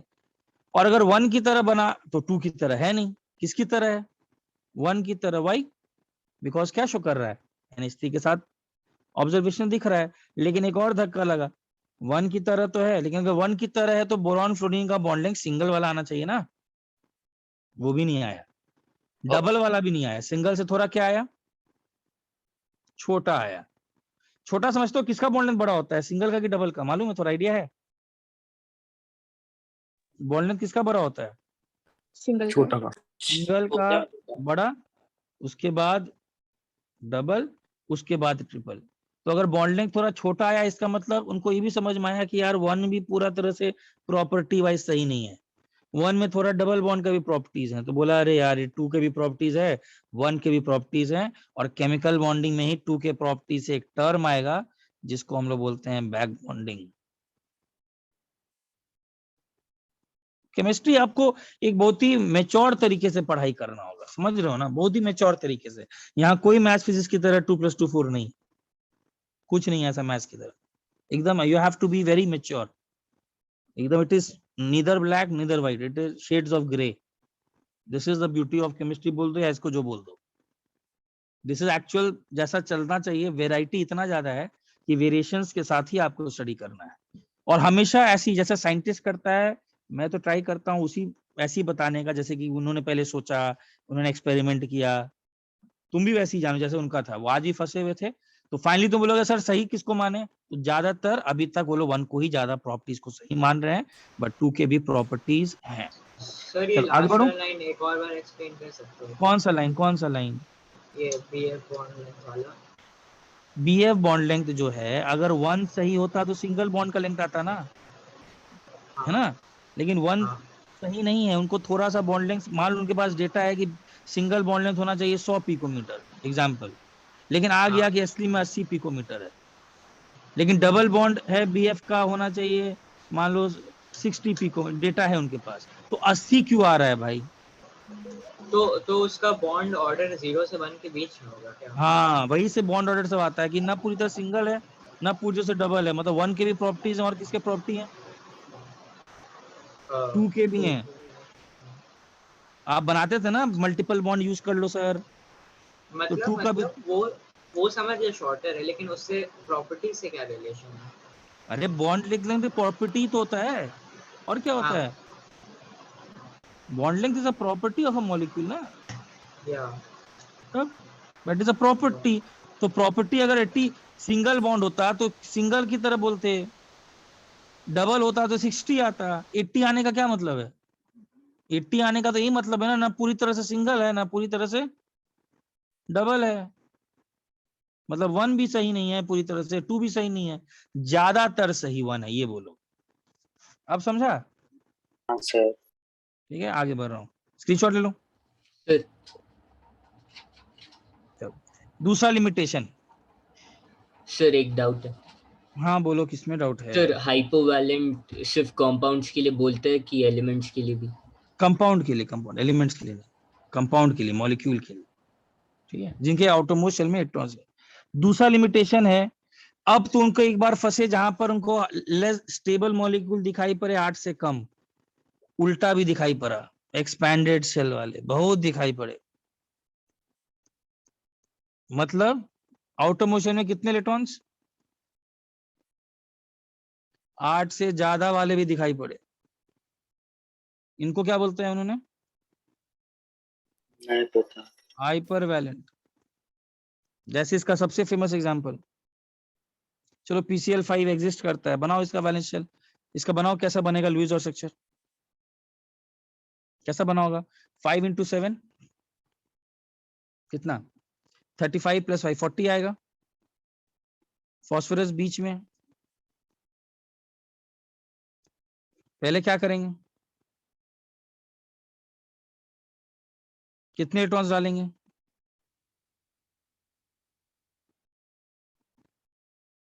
कितने मेरे पास बचे इन हैंड, 40 में से सर एक बार 10 पीछे करना। पीछे क्यों इतना बार बार जा रहा है यार, क्या हो गया है, सर इसे समय जाएगा यार। जा रहे सब स्क्रीनशॉट्स। सर स्क्रीनशॉट ले रहा हूँ। डाउट है सर। हाँ जल्दी करो, इधर समय चल जाता है। सर यहाँ पे BF3 में जो आपने फर्स्ट और सेकंड स्ट्रक्चर बनाया था वो दोनों एग्जिस्ट करते हैं या फिर पहले वाले की तरह उन दोनों ही पेपर पे और एक अलग स्ट्रक्चर एग्जिस्ट हाँ करता है? यस यही है, हमेशा वही, जब भी प्रॉपर्टीज आ जाएं कि ना 1 की तरह पूरा है ना 2 की तरह, तो क्या बोलेंगे, ना 1 एंटायरली Resonating। सही है, हाँ रेजोनेटिंग, BF3 आल्सो ना 1 सही है ना 2 सही है, तो लेकिन BF3 भी मतलब NO3 वाले कैटेगरी में आ गया हाँ फिर। कैटेगरी में, लेकिन ज्यादातर अगर रिप्रेजेंट करना हो, सिंबॉलिक रिप्रेजेंटेशन करना ही है BF3 का, तो किससे ज्यादा रिप्रेजेंट करेंगे, ज्यादा प्रॉपर्टीज 1 से, ठीक है, ओके सर। लेकिन बात वही हो गया, ठीक है, चलो आगे बढ़ रहा हूँ। अच्छा, कितने इलेक्ट्रॉन्स बचे हम लोग के पास? सर नहीं बचते। अरे 40 में से 10 गया ना, 30 बचे हैं ना। हाँ मतलब फिर वो CLs में सब चले जाते हैं। हाँ वही उसके बाद बोल रहा हूँ, तो लुईस और स्ट्रक्चर बन गया। हाँ अच्छा चेक करो, बचे भी नहीं हम लोग के पास, और फॉस्फेट के पास आउटम, इसमें हाँ इसमें नेट चार्ज -2 होगा ना, क्योंकि मतलब फॉर्मल चार्ज, हाँ फॉर्मल चार्ज तो मतलब बाद में निकालेंगे, पहले रुको इसे देखो। एक्स्ट्रा फॉस्फेट के इलेक्ट्रॉन्स 2 और होंगे ना फॉस्फेट। क्यों आएंगे 2 और, PCl5 का मॉलिक्यूल एग्जिस्ट करता है, 2 कहाँ से आ गया? नहीं मतलब फॉस्फोरस का वैलेंसी 3 है ना। अरे यार फॉस्फोरस का वैलेंसी 5 होता है ना। अच्छा सॉरी सर क्या बच्चा ऐसा तुम हाँ। लोग पूछता है यार। ठीक है, तो कितना आ गया बताओ, ये मॉलिक्यूल बना, और ये मॉलिक्यूल में फॉस्फोरस के आउटरमोस्ट शेल में कितने इलेक्ट्रॉन्स है, गिनो? 10। 10 हो गए। 10 इलेक्ट्रॉन आते हैं, और ये अच्छा खासा स्टेबल मॉलिक्यूल मिलता है, सिस्टम दिखा हुआ है, मतलब ऑब्जर्वेशंस हैं। इसका मतलब आपका लुईस डॉट स्ट्रक्चर फिर से क्या हो गया, वायलेट। हाँ वायलेट हो गया आफ्टर 2 लिमिटेशन। चलो एक और देखते हैं, बहुत सारे ऐसे हैं। SF6 है, ClF3 का बनाकर देखो, ClF3 का लुईस डॉट स्ट्रक्चर। चलो Cl3 बनाते। Cl3 कितने वैलेंस इलेक्ट्रॉन्स?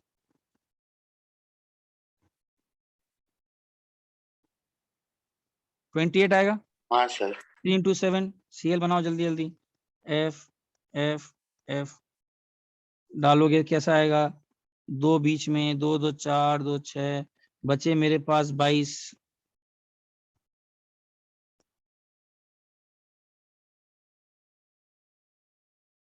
कितना बचा लोन पर? कुछ बचा? 18 और कितने बचे? तो कहाँ डालना पड़ेगा लुईस डॉट के हिसाब से? कहाँ डालना पड़ेगा? सेंट्रल एटम पर डाल दिया मैंने। चेक करो। ये करने के बाद क्लोरीन के आउटर मोशन में कितने हैं चेक करो। 10 आया। 1 2 3 4 5 6 7 10 इलेक्ट्रॉन। मतलब ये भी क्या है? फिर से हाइपरवैलेंट स्पीशीज। लुईस डॉट स्ट्रक्चर का पूरा वायलेशन। वायलेशन। समझ में नहीं आ रहा है कि लुईस डॉट स्ट्रक्चर यहाँ पर और बहुत ऐसे हैं। SF6 है, ClF3 है, IF7 है, बहुत ऐसे हैं जो कि नहीं समझा पाए कि लोग कैसे बन रहा है वो। IF5 है, बहुत सारे हैं। All of them are violating octet rule. ठीक है, तो ऐसे भी मिले जिनमें ऑक्टेट नहीं है, ऐसे भी मिले जिनमें ऑक्टेट कम है। तीसरा धक्का, ऑड इलेक्ट्रॉन मॉलिक्यूल मिले। यार सबसे बड़ा उन्होंने को तो लगता था यार चलो ठीक है यार, कम से कम बॉन्ड बना रहे हो तो कम से कम पैर में तो हो। अरे बॉन्ड बनाने का मतलब ही क्या है? पैर में रहेंगे। कुछ भी है यार, लोन पैर है, जोड़ा है, इट इज अ पैर, कोई बॉन्ड में है। बॉन्ड का मतलब ही ठीक है यार, एक दूसरे से लोग मिल रहे हैं, दो लोग बॉन्ड में तो रहेंगे। ऐसे भी मॉलिक्यूल मिले उनको। ऑड इलेक्ट्रॉन का मतलब बिना किसी बॉन्ड के अकेला पड़ा हुआ है, सिंगल इलेक्ट्रॉन। और उसको एक्सप्लेन करने गया। किसी को मालूम है इसका एग्जांपल? Any example? नहीं। नहीं सर। NO2 NO, ऐसे कितने उनको ऑड इलेक्ट्रॉन मॉलिक्यूल्स मिले? Knock series. ClO2 ClO3। मतलब इनमें क्या खास बात है? इनके पास क्या है? Odd number of odd electrons molecule है। All have odd electron molecules. Odd का मतलब पेयर अप नहीं कर सकते ना, वो अकेला क्या कर रहा है यार, किसी के साथ पेयर अप कर लेता है यार। तो एटम बनो यार, बॉन्ड बनाकर बैठे हो तो कम से कम 2 एटम का बॉन्ड बना लो यार। चलो ठीक है यार, धज्जी उड़ाना है तो ऑक्टेट वाला मान लिया ज्यादा कर रहा है, कम से कम बॉन्ड में तो है सब कोई। 8 से कम है तो बॉन्ड तो बनाकर बैठा हुआ है 2 2 का। ऐसे भी हैं, तुम अकेला क्या कर रहा है? ऐसे भी हैं। NO2 का स्ट्रक्चर मतलब ये, अब इसको ऐसा होता है, ऐसे दिखाते हैं NO2 को। What is this representing? This is an single electron. Single electron, अकेला बैठा हुआ है, सिंगल इलेक्ट्रॉन। आयन बनाते हैं। तो इसका मतलब कितने सारे प्रॉब्लम्स आए। पहला प्रॉब्लम हाइपोवैलेंट वाले आए, दूसरा प्रॉब्लम एक्सपैंडेड वाले बहुत सारे आ गए, तीसरा प्रॉब्लम ऑड इलेक्ट्रॉन मॉलिक्यूल को एक्सप्लेन नहीं कर पाया। इसका तुम कैसे बनाओगे लुईस डॉट स्ट्रक्चर? तुम तो सोच रहे थे बॉन्डिंग बनाना है 8 8 का। तो ठीक है, मतलब आ गए वो लोग। अब इनका बेसिक कॉन्सेप्ट ही यही था कि 8 इलेक्ट्रॉन होने चाहिए बस। तो यार कुछ भी ऐसा दिख रहा है कि आउटर मोशन में एक बच गया है, बॉन्ड ही नहीं है, तो प्रॉब्लम आ रहा है। चलो आगे बढ़ो, स्क्रीनशॉट लो।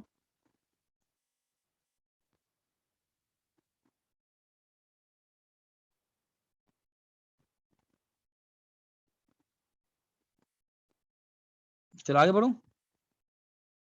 हाँ सर, हो गया। ठीक है चलो। अच्छा अब देखो नेक्स्ट, इसके बाद आता है एक और प्रॉब्लम है। चलो, कभी कभी तो ऐसा भी प्रॉब्लम है जैसे कि SO4 2- का देखते हैं। तो इसमें क्या प्रॉब्लम है? मतलब धीरे धीरे बहुत प्रॉब्लम आना स्टार्ट हो, हम लोग को अब बॉन्डिंग में जाना पड़ेगा। ठीक है ना? कितना है वैलेंस इलेक्ट्रॉन बताओ? 4 into 6 32। चलो बनाकर देखते हैं इसका वैलेंस इलेक्ट्रॉन।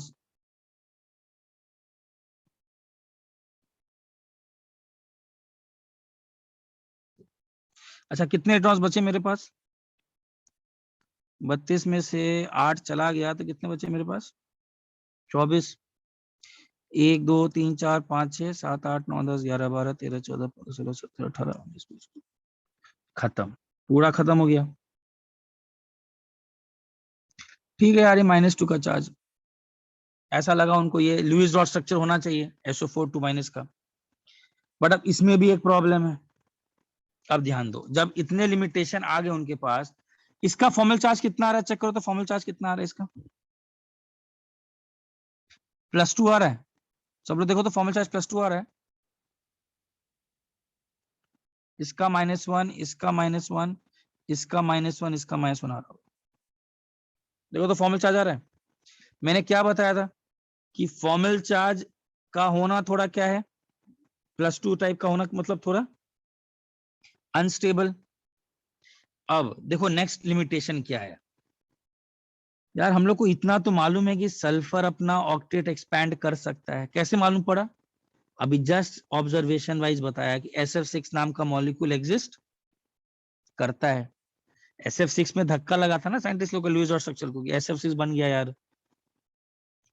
अच्छा, कहने का मतलब मैं सल्फर के आउटरमोस्ट शेल में, अब ध्यान से सुना जो बोल रहा हूं, +2 का फॉर्मल चार्ज है, तो कोई ऐसा भी तो स्ट्रक्चर बना सकता है। सर कितने इलेक्ट्रॉन्स चाहिए? सल्फर 6 बॉन्ड बना सकता है, तो एक ऐसा भी तो काम कर सकते हो कि तुम यहां से एक इलेक्ट्रॉन और यहां से एक इलेक्ट्रॉन ले लो।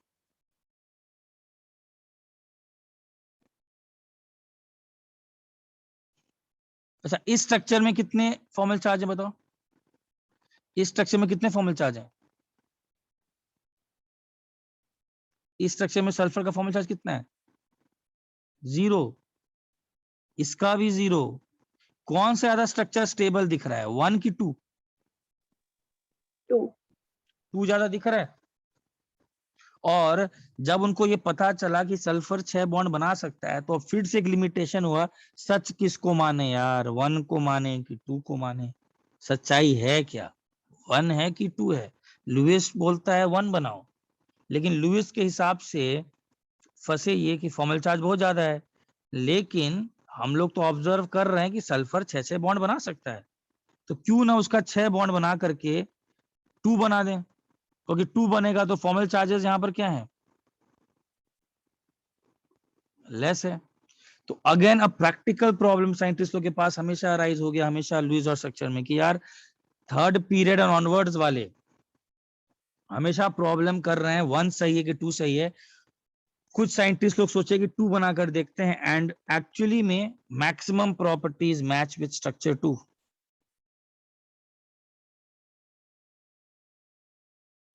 सर बट तो सेकंड एलिमेंट में है ना, थर्ड एलिमेंट में है ना? सल्फर थर्ड एलिमेंट में है ना? हाँ हाँ ठीक है, इसलिए तो एक्सपैंड कर, थर्ड पीरियड हाँ ठीक। सबको ये क्लियर हुआ? मतलब बहुत सारे प्रैक्टिकल प्रॉब्लम्स आए कि 1 सही कि 2 सही, क्या बोलता है 1 के, मतलब कोई पूछेगा कि ये स्ट्रक्चर किसके अकॉर्डिंग है, तो क्या बोलोगे? According to Lewis. But sulphate ion अगर 6 बॉन्ड बनाता है, तो आराम से अपने ऑक्टेट को भी ऑक्टेट को तो फुलफिल नहीं कर रहा है, वायलेट कर रहा है, लेकिन फॉर्मल चार्जेस 0 हैं। और जब SF6 बन रहा है दुनिया में, तो क्यों ना ये भी बनाए, और एक्चुअली में प्रॉपर्टीज 2 के साथ मैच करते हैं। स्क्रीनशॉट लो, किसी को डाउट तो पूछो।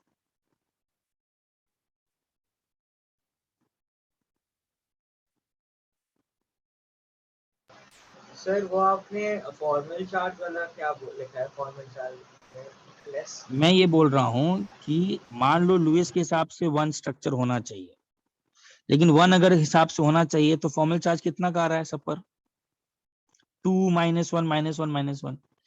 तो अब साइंटिस्ट को यार जब तक पता चला था कि दुनिया में ऐसे भी मॉलिक्यूल हो सकते हैं जो 6 बॉन्ड बना के बैठ सकता है, तब तक तो ठीक है यार, वो लोग 1 को अपना मजबूरी मानते। लेकिन जब उनको समझ में आया कि सल्फर 6 बॉन्ड बना सकता है, तो क्यों ना वो 2 बना के बैठेगा। 2 में क्या फायदा है? फॉर्मल चार्जेस क्या हैं? कम है। फॉर्मल चार्जेस कम होने से क्या होता है? स्ट्रक्चर को ज्यादा क्या मिल रहा है? स्टेबिलिटी। तो एक बहुत सी लिमिटेशन आ गया ना फिर से।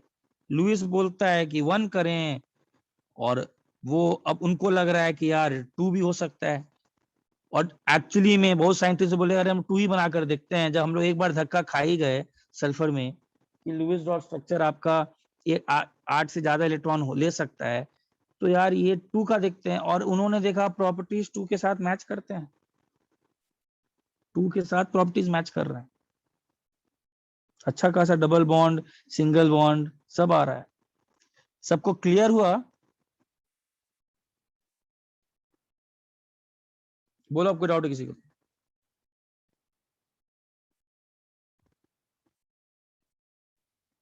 चलो आगे बढ़ूं। Yes sir. ठीक है, एक चीज नोट करना, hypervalent molecules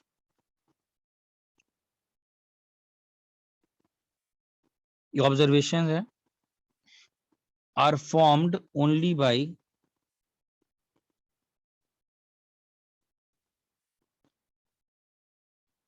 central atom with period 3 or onwards.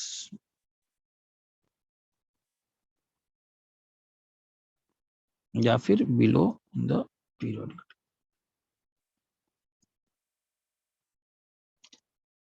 मतलब एक चीज तो हम लोग को मालूम पड़ गया यार पढ़ाई करके अभी तक, लुइस डॉट स्ट्रक्चर पूरी तरह से ठीक है, काम कर भी सकता है, ठीक है, काम नहीं भी करेगा। तो हम लोग को अब नए थ्योरी पे जाना पड़ेगा, और उस नए थ्योरी का नाम क्या है? बैलेंस, हाँ, बैलेंस बॉन्ड थ्योरी। मतलब यहाँ से लिमिटेशन आया, ठीक है, एक्सपर्ट थ्योरी। हाँ यस। अब देखो सर रुकिए प्लीज। हाँ ठीक,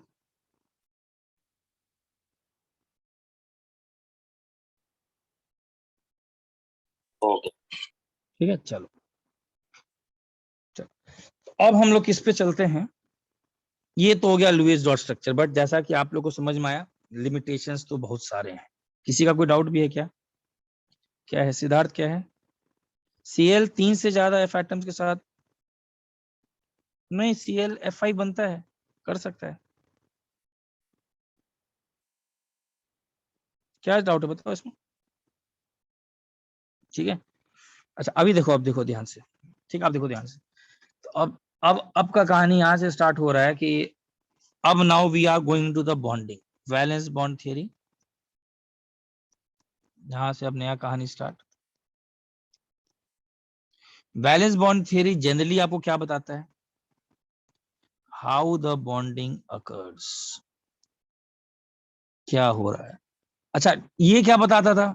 लुइस डॉट स्ट्रक्चर आपको बस अरेंजमेंट दिखा देता था, लेकिन बॉन्डिंग के बारे में उतना चीज बता नहीं रहा है, ठीक है ना। बॉन्डिंग का अरेंजमेंट दिखा दिया, बट हम लोग देखे लिमिटेशंस, थर्ड पीरियड में फेल हो जा रहा है। क्यों ऐसा सर? एक्सपैंड कहाँ से आ गया, क्या ऐसा हो रहा है? NH3 इलेक्ट्रॉन दिया तो किसमें डाला? इन सब बातों को एक्सप्लेन करने के लिए वैलेंस बॉन्ड थ्योरी आया। तो पहले चलते हैं कि वैलेंस बॉन्ड थ्योरी बोलता क्या है, what are the central themes और what are the postulates of the valence bond theory. पहले इसको देखते हैं।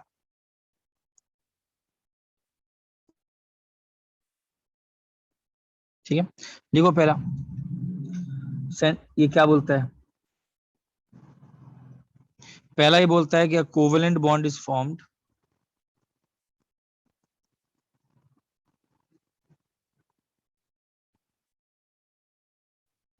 when orbitals of two atoms overlap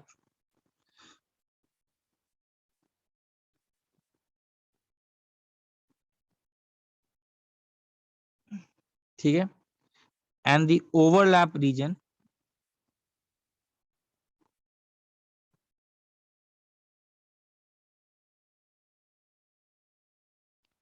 which is between the nuclei is occupied by a pair of electrons.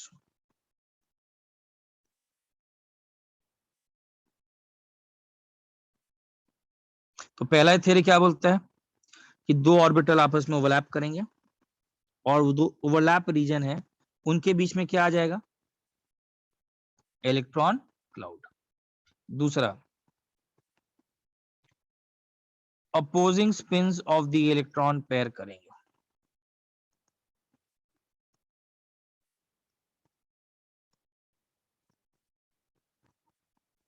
ठीक है, मतलब ये जैसा कि पॉली एक्सक्लूजन प्रिंसिपल बोलता है, the space that is formed by the overlapping orbitals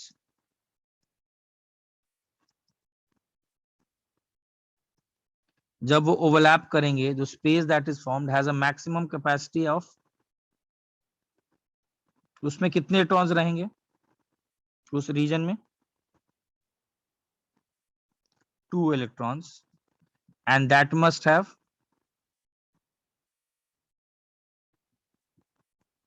opposite spin. ये दूसरा बात बोलता है।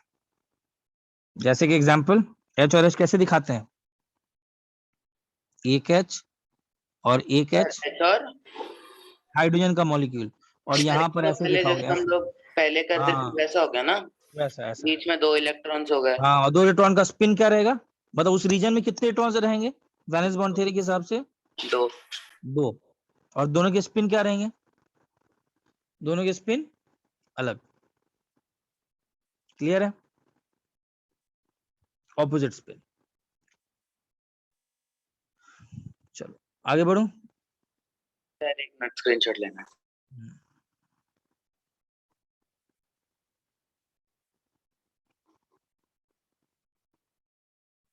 थर्ड पॉइंट, जो ऑर्बिटल्स कॉम्बिनेशन में एंटर कर रहे हैं,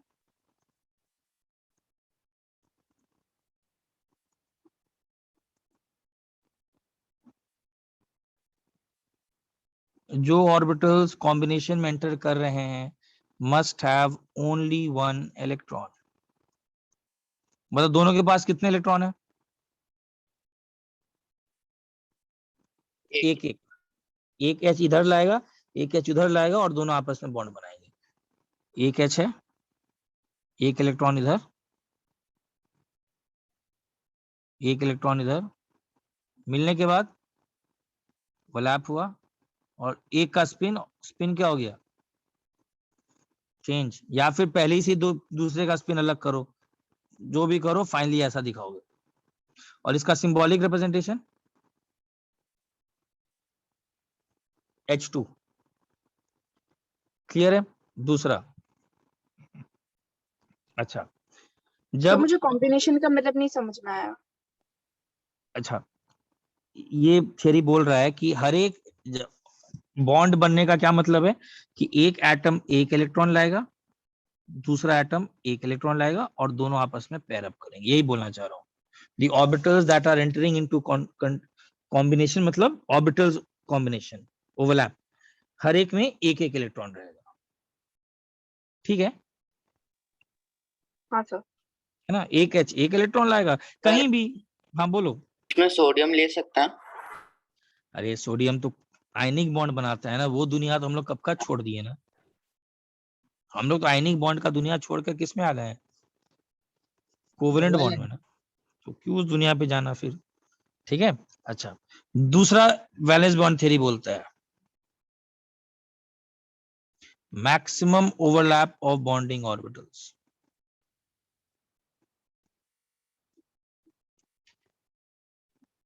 देखो ये थ्योरी क्या बोलता है, मतलब ये सब पोस्टुलेट्स एक तरीके से मान सकते हो। क्या थ्योरी बोलना चाह रहा है? ये थ्योरी बोलता है कि जब भी तुम तो बना दिए बॉन्ड, बॉन्ड कैसे बन रहा है? बॉन्ड बन रहा है 2 ऑर्बिटल्स के ओवरलैप से। तो ये थ्योरी बोलता है कि जितना ज्यादा ओवरलैप होगा उतना अच्छा बॉन्ड, जितना ज्यादा ओवरलैप तो मतलब, और उतना ज्यादा बॉन्ड स्ट्रेंथ। तो क्या लिख सकते हैं इस थ्योरी के हिसाब से कि the bond strength depends on, अच्छा बेसिकली है क्या, वो जो बॉन्ड के बीच में जो 2 इलेक्ट्रॉन है उन पर न्यूक्लियाई का फोर्स ऑफ अट्रैक्शन ही तो है। तो bond strength depends on the attraction of the nuclei for the shared electrons.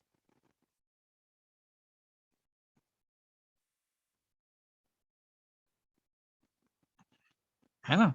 तो बेसिकली मैं बोल सकता हूं कि जितना ज्यादा ओवरलैप होगा, इमेजिन करो, विजुलाइज करो, जितना ज्यादा ऑर्बिटल का ओवरलैप होगा उतना ज्यादा उस न्यूक्लियाई पर क्या रहेगा, सॉरी इलेक्ट्रॉन पर क्या रहेगा, फोर्स ऑफ अट्रैक्शन। यस क्या होगा, उतना ज्यादा स्ट्रॉन्ग भी रहेगा। जितना स्ट्रॉन्ग रहेगा, ठीक है। और ये एक्सटेंट ऑफ ओवरलैप किस पर डिपेंड करता है, बोलेगा सर हम लोग को कैसे मालूम कि कब एक्सटेंट अच्छा है कब बुरा है, इसी को पढ़ाई करेंगे, अब ये नेक्स्ट पार्ट है। तो extent of overlap depends on, this depends on the shape and direction of the orbitals.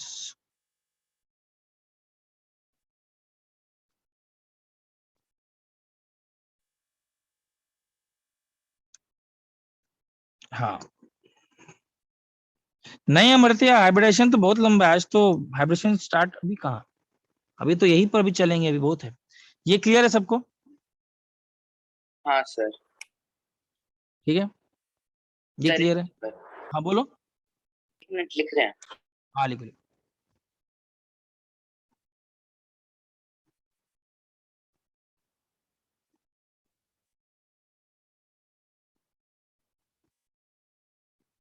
जैसे एग्जांपल देते हैं, मान लो एग्जांपल यहीं पर HF है, तो HF का मालूम है कैसा इलेक्ट्रॉन है, HF का क्या होता है, HF के पास कितने अनपेड इलेक्ट्रॉन है, एक। इमेजिन करो एक 1s ऑर्बिटल इमेजिन कर रहे हैं सब लोग, यहाँ एक 1s ऑर्बिटल इलेक्ट्रॉन। अच्छा फ्लोरीन के पास अनपेड इलेक्ट्रॉन होता है कि नहीं, फ्लोरीन का एटॉमिक कन्फर्मेशन क्या है, 2s2 2p5, उसमें एक अनपेड इलेक्ट्रॉन है, वो अनपेड इलेक्ट्रॉन किस में रहेगा, p ऑर्बिटल में।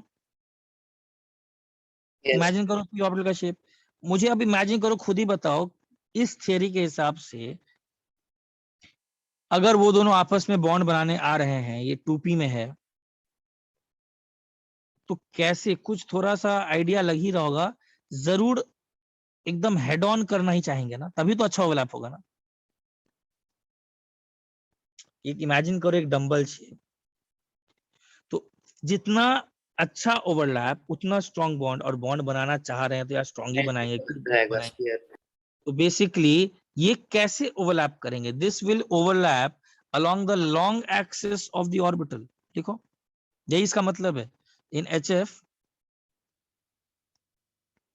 the 1s orbital of hydrogen overlaps along the half filled 2p orbital of fluorine along the long axis। ये समझ में आया क्या लाइन बोला, लॉन्ग एक्सिस का मतलब, अरे इमेजिन करा बैलून, इमेजिन करो ना डंबल शेप, तो बैलून से टकराना होगा तो कैसे आएंगे, इस डायरेक्शन से, ऐसा नहीं कि यहां से आ जाए, अच्छा ओवरलैप नहीं होगा, यहां से आ जाए सर, यहां से, ये समझ में आ रहा है, मतलब अगर मैं इसको ऐसे प्लेन पर दिखाऊं,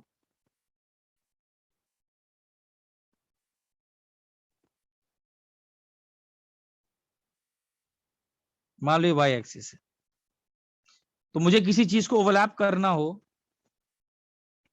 हाँ कोई भी अनपेड, अब py मान लो, px मान लो, pz मान लो, तो कहां से आना चाहिए, यहां से ज्यादा बेटर होगा ओवरलैप, कि तुमको भी थोड़ा सा एक इंट्यूटिव फीलिंग तो आ ही रहा होगा कि सर इसी एरिया से लॉन्ग अप्रोच करेगा तो ज्यादा स्ट्रॉन्गर बॉन्ड बनेगा, एक इंट्यूटिव फीलिंग तो आ ही रहा होगा कि अगर बॉन्ड बन रहा है तो उस एरिया के लॉन्ग से आकर के ओवरलैप। देखो रियलिटी में तो ऑब्वियस बात है ना, बॉन्ड तो बनकर बैठा है, कोई देखा थोड़े ना कैसे अप्रोच किया है, ये तो आप इमेजिन करो एक बैलून है, तो उस बैलून में आप खुद ही सोचो किस एंगल से आएंगे ताकि अच्छा ओवरलैप होगा, तो आपको यही दिखाई पड़ेगा, अगर डंबल है तो along the longer axis he approach करो, बॉन्ड अच्छा बनेगा। हेड ऑन पे भी, हेड ऑन ही करो, हाँ हेड ऑन करो, यही से हम लोग इसी में सिग्मा बॉन्ड पे जा रहे हैं। सबको क्लियर हुआ इतनी सारी बातें जो उसने बोला, हाँ है ना। कौन कौन सा बात वैलेंस बॉन्ड थ्योरी बोलता है, वैलेंस बॉन्ड थ्योरी बोलता है कि यार पहले हर एक ऑर्बिटल एक एक इलेक्ट्रॉन लेकर के आएगा, भले ही आप डंडा बना रहे हो, डंडा का कोई मतलब नहीं है, दोनों आपस में ओवरलैप करेंगे, एक इलेक्ट्रॉन इसका, एक इलेक्ट्रॉन इसका। बॉन्डिंग उतना अच्छा बनेगा जितना मैक्सिमम ओवरलैप। क्लियर है? और जब बॉन्ड बन गया है और अच्छा खासा बॉन्ड बनाया है तो क्यू ऑब्जर्वेशन ऑब्वियस बात, हम लोग के पास तो HF मॉलिक्यूल है तो हम लोग यही मान के चलेंगे कि अच्छा काम किया होगा यार, 2 इलेक्ट्रॉन्स, ठीक है। तो अलोंग द लॉन्गर एक्सिस आए होंगे बॉन्ड बनाने, क्योंकि उसी में ज्यादा अच्छा ओवरलैप मिलेगा। देखो एक चीज हमेशा हमेशा याद रखिएगा, सब मॉडल्स ही हैं, बस वो मॉडल को सही से प्रेजेंट करना पड़ता है। आपको कैसे मालूम कैसे ओवरलैप करना है? तो हम लोग तो देखते हैं तो हम लोग कुछ चीजें अज्यूम करते हैं कि यार क्यों बेकार का मॉडल बनाने आएगा इतना अगर कोई बॉन्ड बहुत बेकार हो रहा होगा तो ऑब्जर्वेशन एग्जिस्ट ही नहीं करेगा फिर। और वही हम लोग जाएंगे, कुछ बॉन्डिंग को हम लोग सीधा नकार देंगे, सीधा वी विल बी उसको बोल देंगे, आगे नेक्स्ट क्लास में अभी करूंगा, some bonding will be totally neglected. Why? Because जरूर उसमें एक्सटेंट ऑफ ओवरलैप अच्छा नहीं पाया गया। ठीक है, चलो ये क्लियर है सबको? सर सेकंड पॉइंट निकाल। Second point, opposing spins of the electron pair, मतलब जो स्पेस होगा उनके बीच में कितने इलेक्ट्रॉन्स मैक्सिमम आ सकते हैं? 2। Just like Pauli's exclusion principle, 2 electrons आपको डालने हैं उस रीजन के अंदर। अच्छा, और इलेक्ट्रॉन डेंसिटी भी लिख लो, electron density is concentrated in between the to.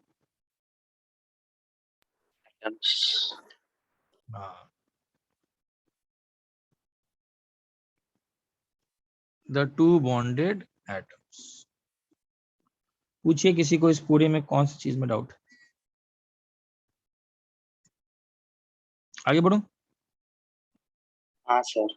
ठीक है, अच्छा अब हम लोग एक काम करते हैं, हेडिंग से डाल देते हैं टाइप्स ऑफ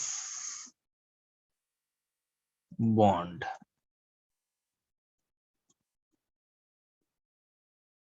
एक होता है, नाम सुने होगी नहीं पता नहीं, पहला सिग्मा बॉन्ड। नहीं सुना सर। रिप्रेजेंटेशन सिंबॉलिक ऐसा।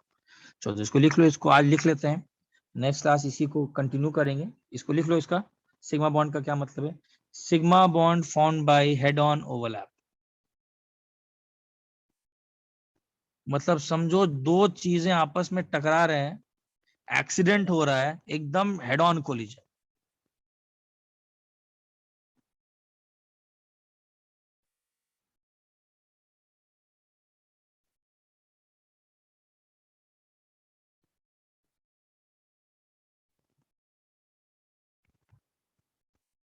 ठीक है, इलेक्ट्रॉन डेंसिटी इज कॉन्सेंट्रेटेड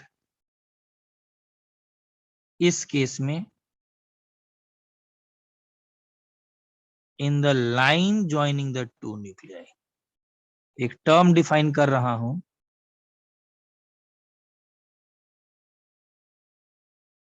जो लाइन है जिसके अलोंग 2 न्यूक्लियाई अप्रोच कर रहे हैं उसको हम लोग क्या बोलेंगे? That will be called as internuclear axis. समझ में आया क्या बोला? ऐसे H और H इमेजिन करो, एक H डालो समझा सर। और एक H डालो, तो ये दोनों का जो लाइन है ये अप्रोच कर रहे होंगे ना, ये अप्रोच कर रहे होंगे, समझो एक्सीडेंट हो रहा है, तो वो जो लाइन है इसी को क्या बोलेंगे? What will this line called as? Internuclear axis. Internuclear axis. Sir मतलब इमेजिनरी एक्सिस मान के ना? हाँ यस, एक इंटर न्यूक्लियर एक्सिस। और सिग्मा बॉन्ड जब भी बनेगा तो इलेक्ट्रॉन क्लाउड कहां पर कॉन्सेंट्रेट हो जाएगा? अलोंग दिस रीजन, दोनों के इन बीच। दिस रीजन, यस, इन दोनों के इंटर न्यूक्लियर एक्सिस। और एक दूसरा होता है पाई बॉन्ड। सर हाँ बोलो। सर सिग्मा बॉन्ड सिर्फ S और S में बनेगा ना? पी और पी में बनता है। ये ओके बोलो, पाई बॉन्ड सर एस और एस नहीं बना सकता, फॉर्म्ड बाय साइडवेज ओवरलैप। हाँ बोलो। सर ऐसा बोल सकते हैं क्या कि जो S ऑर्बिटल है वो सिर्फ सिग्मा बॉन्ड बनाएगा? हाँ यही बोल सकते हैं, उसी पे जाएंगे नेक्स्ट क्लास, अभी के लिख लो, नेक्स्ट ऐसे इसको एक्सप्लेन करूंगा मैं अच्छे से। Formed by sideways overlap of atomic orbitals, the electron cloud density is concentrated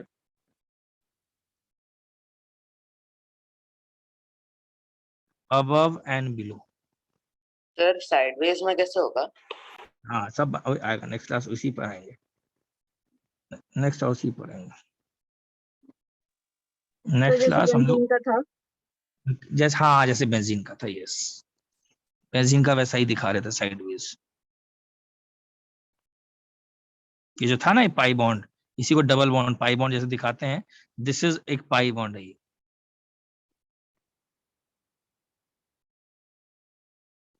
तो उसको दिखाएंगे अभी। खैर अब इसी पे डेवलप करेंगे, यहां से लिख लो।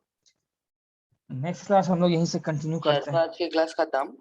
हाँ आज का बोलो, कोई डाउट है? मेरा तो फिर अभी क्लास है यार, इतना आज क्लास हो गया है। सर एक पेज पीछे टर्न करोगे? हाँ ठीक है। सर एक्चुअली मैं थोड़ी देर डिस्कनेक्ट हो गया था, आप प्लीज आज वीडियो भेज देंगे ग्रुप पे। सर और हाँ एक हाँ पेज, हाँ सर सेकंड पॉइंट जिस पे वो वाला पेज। ओके।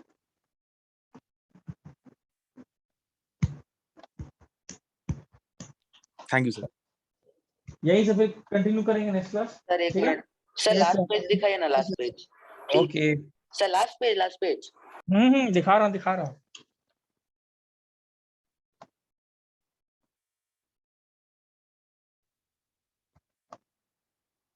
अच्छा इसको लिख लेना, this is the internuclear axis, this is the internuclear axis.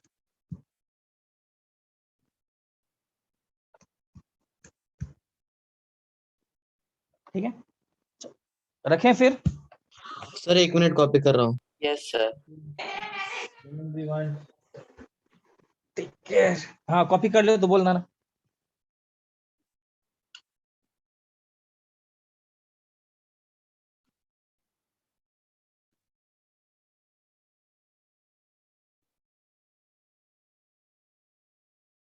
हो गया?